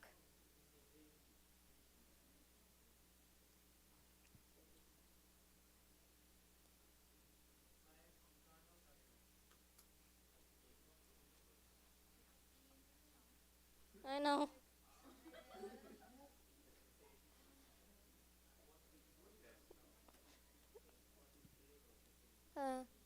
Is everyone done?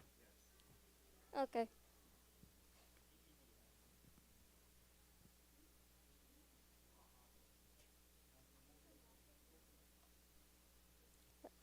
Everyone is done, right? Okay. Hmm?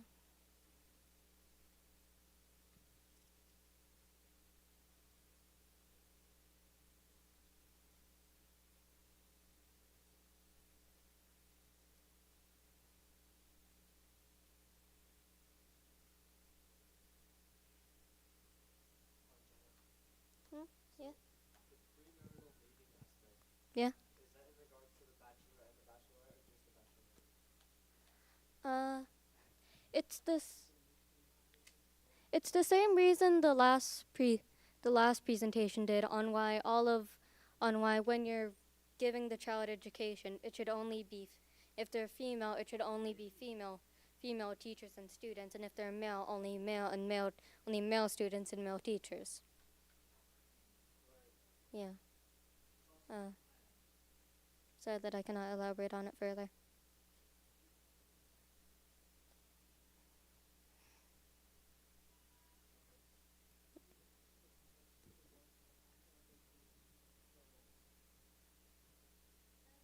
Yeah.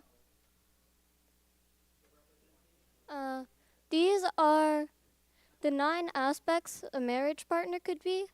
Uh, before I click on them, does anyone have any idea on what they could be? No? Please? Yes? Uh, I think that's one of them. They're in order. Can you just click 9 times? Yeah, please. 1. All of that.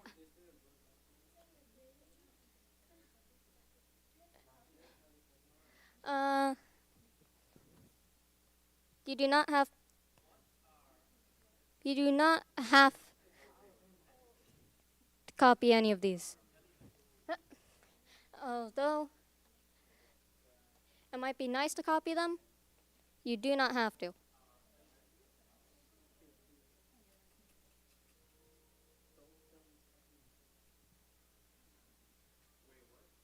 Oh yeah, and a bit of an elaboration on number 7, in case if you are confused. You should choose someone who was born with like a meaningful name, like take mine, for example.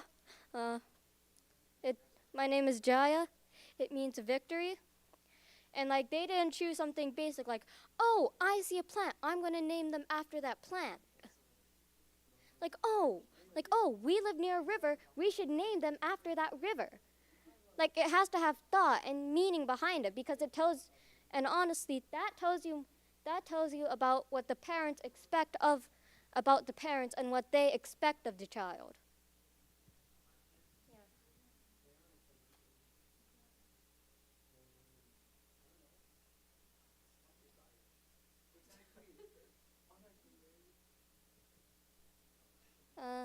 Please click. Oh, yeah. Yeah. If you're not related through the parents, like even third cousins, you cannot marry them.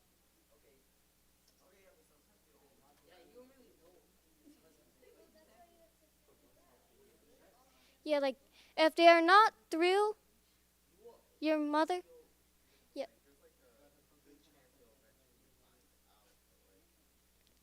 yeah, like, yeah, just like if the, oh, oh, oh, oh, oh, oh.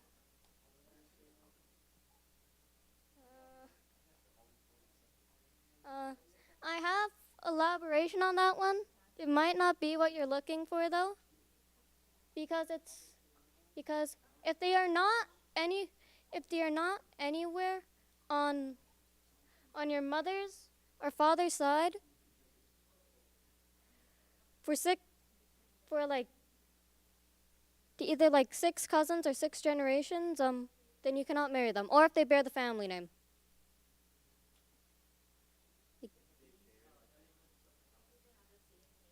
Yeah. Yeah, like same last name. Like on the family tree, there'll be like a bunch of people with the same name. If they are on that tree, you cannot marry them. And also, There's like millions of people with the last name. I think it's Wang, right? Or Singh. yeah, yeah, just like find a family tree. If they are not on the family tree, you can marry them.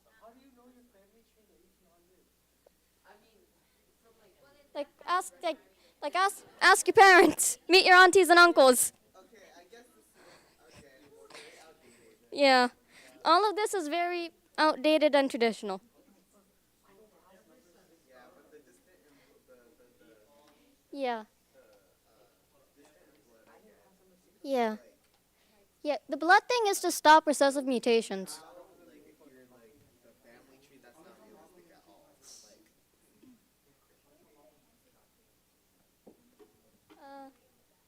Does anyone have any other questions? No? Okay, please click. You did? Okay. This is one of the example bits. Do you see a difference between the green and blue ones and the yellowish looking ones? Yeah, okay. Can I go in front? No, I cannot. No, not back, please. This is an expansion on the number one of how they have to be distant. Basically, the yellowish ones are far away, and I mean, like, these are probably in very different places, but let's imagine these are all like villages or something. Like villages, like houses in walking distance. Okay? The advantages that the yellow couple has, since they are farther away, is that again, it stops the recessive mutation things. This is the mutual love is strengthened by not seeing each other. By not seeing each other a lot. It's a thing with familiarity. You cannot love something familiar as much as you long for something unfamiliar. wait, can you say that again? Wait, so you're saying the partnership is distant? Yeah, like before marriage, the couple should live away from each other. Yes, or they should be from different areas. They should not be from the same area. Always look into long distance relationships. Well, like this is very outdated. Just yes, yeah. This is according to the book, not real life.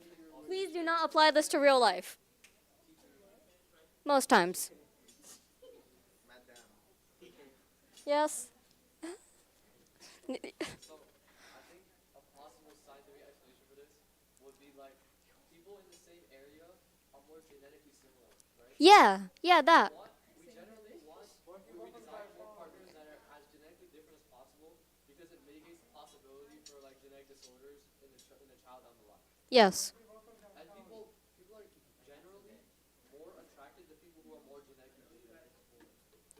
Yeah. I think. Yeah.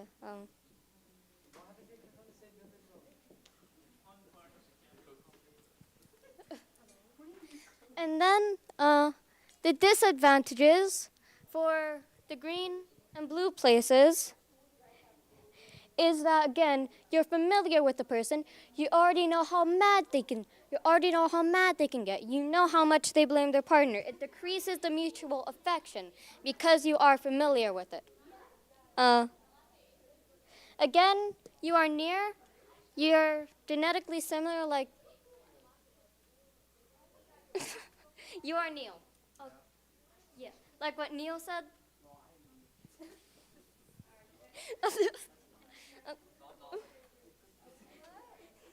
The oldest of the three siblings.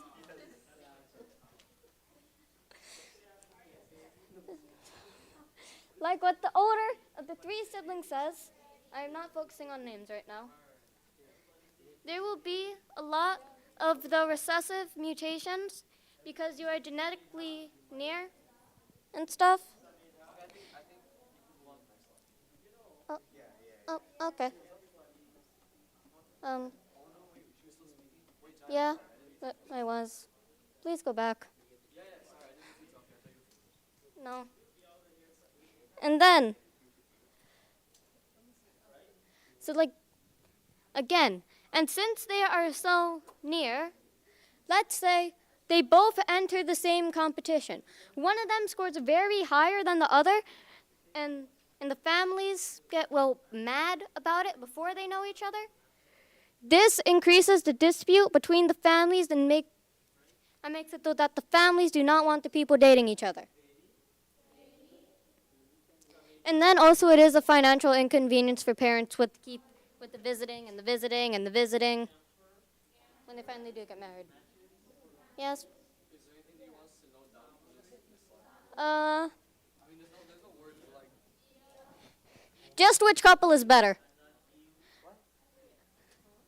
Like, is the distant couple or the near couple better from the notes I said? Like, which one has more benefits?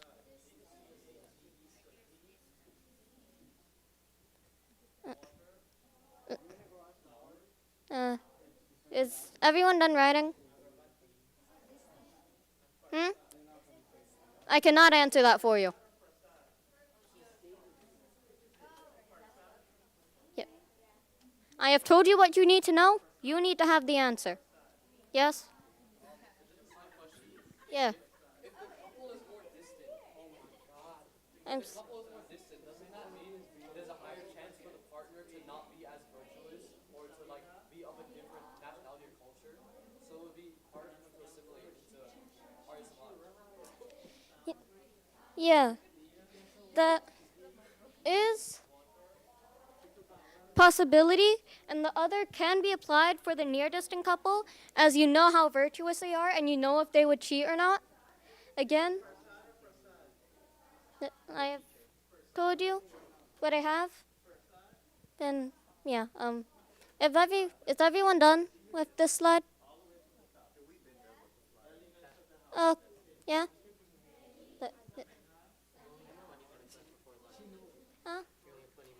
Oh. Okay. So I should not be going so slow. Okay. So, the societal decline in marriage.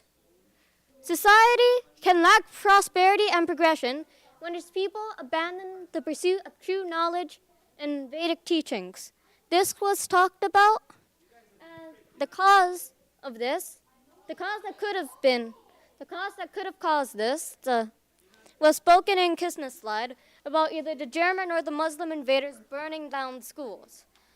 So they were left without education, and without education, people will abandon it to stuff that they do know, the bad stuff. It should not. That is an asterisk I need.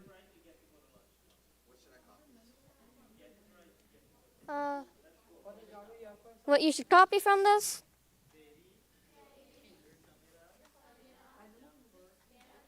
I would just say, I would say you should copy this last thing. Yeah, the last one.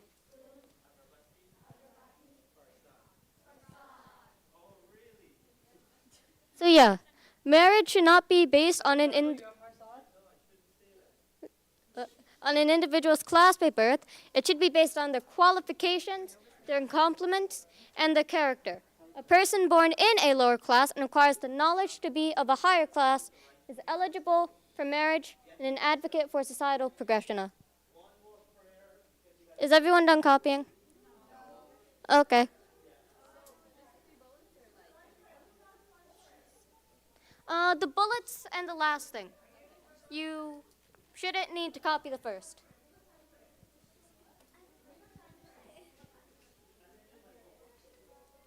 Oh yeah, and for that asterisk, this is found on page 95 to 100. If someone is born from two Brahmins, it does not mean that they themselves are a Brahmin. So like, let's say these two wealthy, good people have a child. That does not mean the child will be good in character. or good with money. Yes? By class, do you mean economic class or class based on knowledge?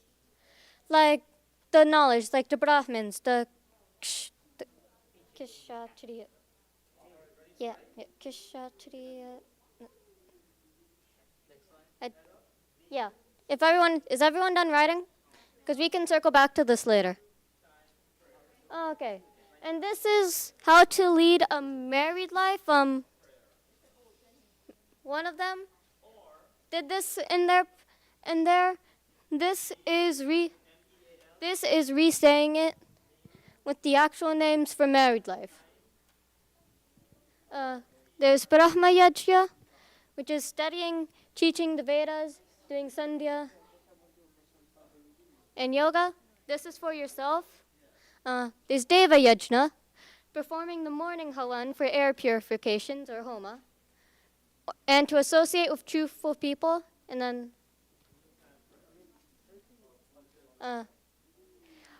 Vaishvadeva Yajna is you're burning fresh cooked grains with ghee, air purification for the kitchen, to set some food outside to atone for any injury for any unintentional injuries to living creatures and humans and to the unfortunate.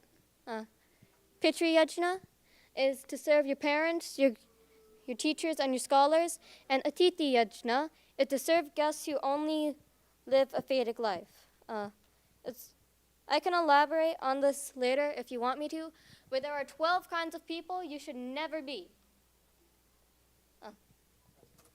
I can list those off now, but it will take long. I'll list them off later.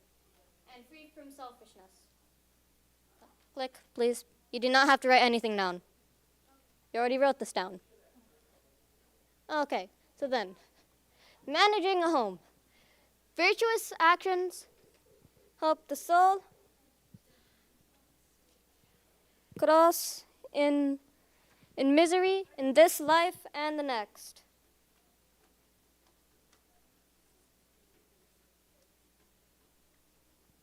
And then, for the husband and wife's relationship, click for times, please, computer.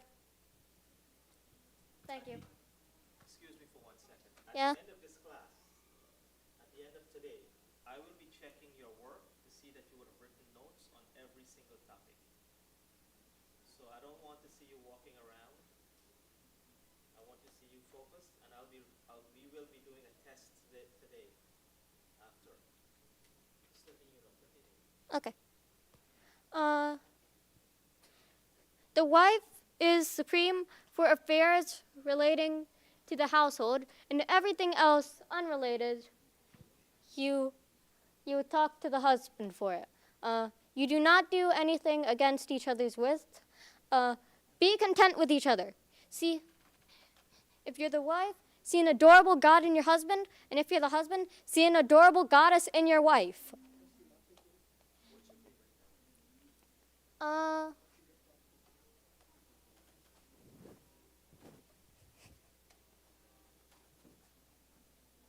I would say all of it, but write it down in your own words. Please shorten this. Shorten this to where you can comprehend it. If it is allowed, yes, because I do not know about that.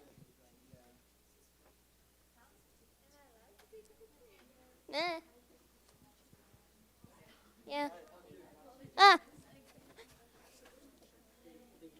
Okay. And then, to expand on number 1, when a man dies, his relations leave his corpse. Let a man, therefore, continually practice virtue for the sake of securing happiness in the next world. For number 2, this sets an example for the children in the home and when they get married. Like, if you disrespect your wife, you're teaching your children to disrespect their mother and their wife. If you disrespect your husband, you're teaching your children to disrespect your husband and your father.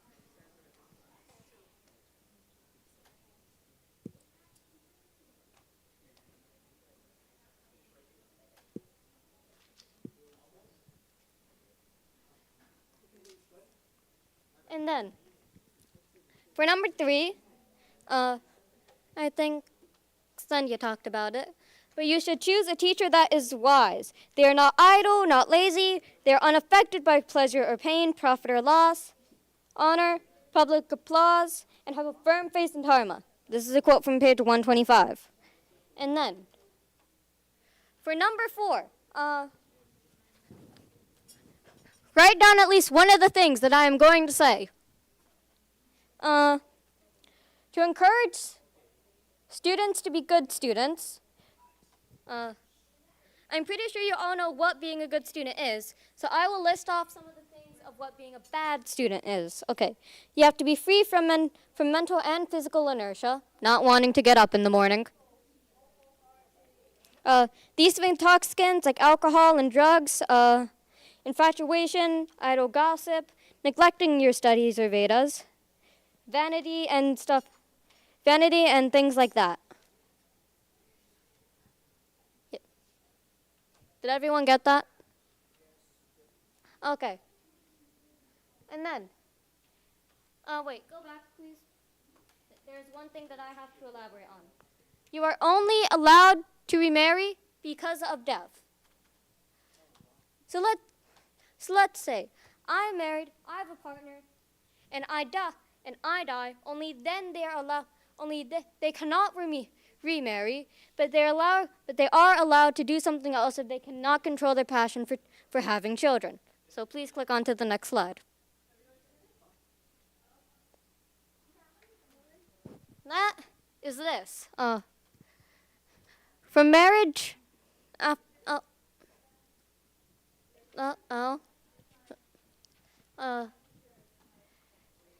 for marriage after the widow, the bride will return home after being widowed, but the widow stays in her deceased husband's house after contracting Nagoya. What you can do if you are widowed yet still want to have children. Married people are required to help each other for their entire life, but the contract of Nagoya ceases contact after you have children, up to 4. The weds will help each other out with household duties. This is before the death. But those who have contracted Nagoya disregard their respective household duties for it.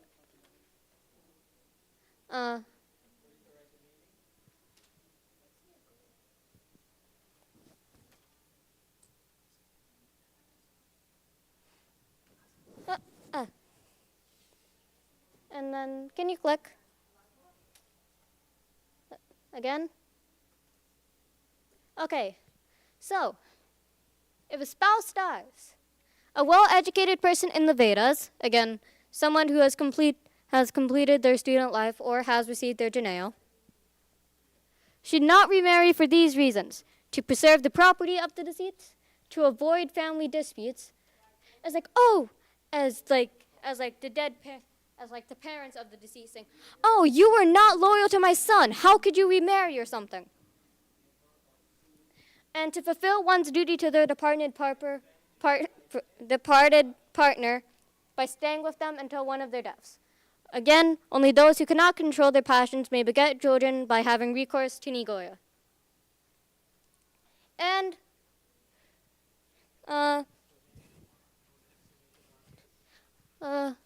write down the top thing and the 3 bullet points.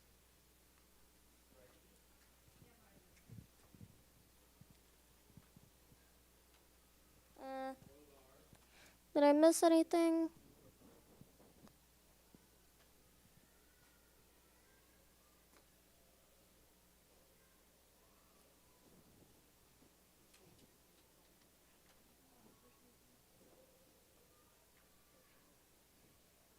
Is everyone finished writing? I'm guessing not.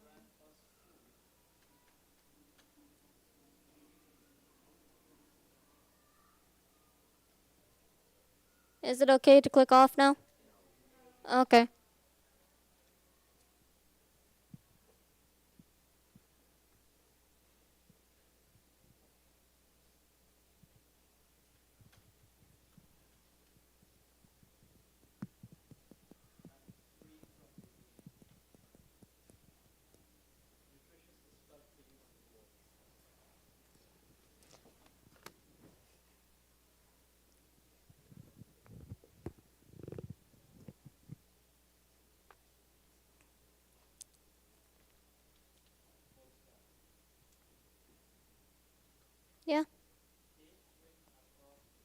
Yeah, I know. I'm waiting for anyone to be finished writing. Is everyone finished writing? Yes. That is the contract you can have if you still want to have children after being widowed. You can only have up to 4, though.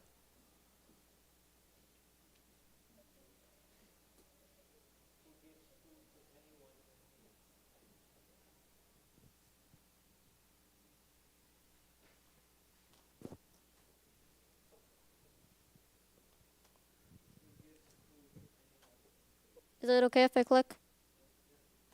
Okay, please click. Okay. Questions, please? Does anyone have any? Do I need to go back to any slides? No, I will make one later.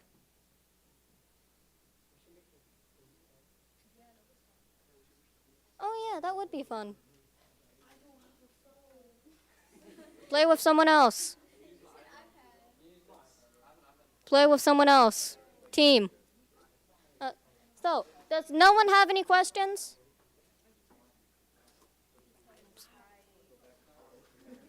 No. What are you saying? Kisna, go back a slide, please.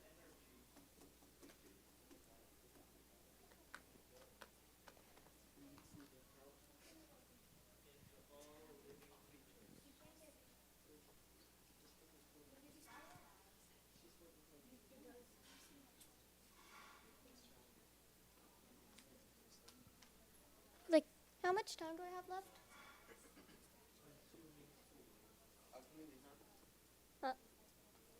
Does anyone need to go back another slide or something? No questions? No?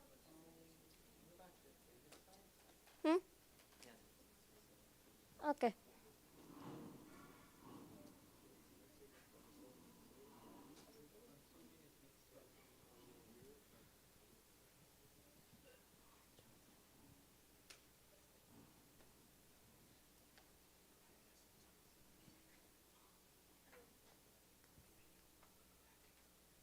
Does anyone need to go back another slide or have an example of Nicoya?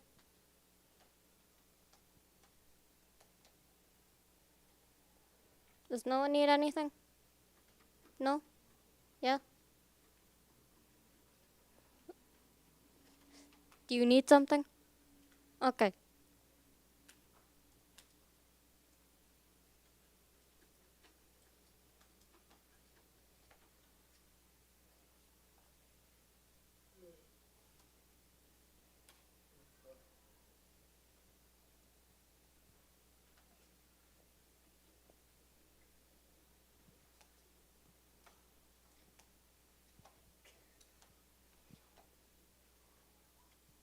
You whisper very loud.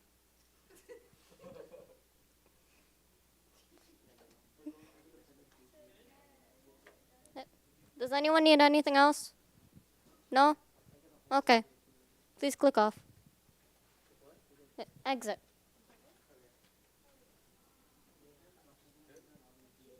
Yep. That is all. Thank you. Namaste.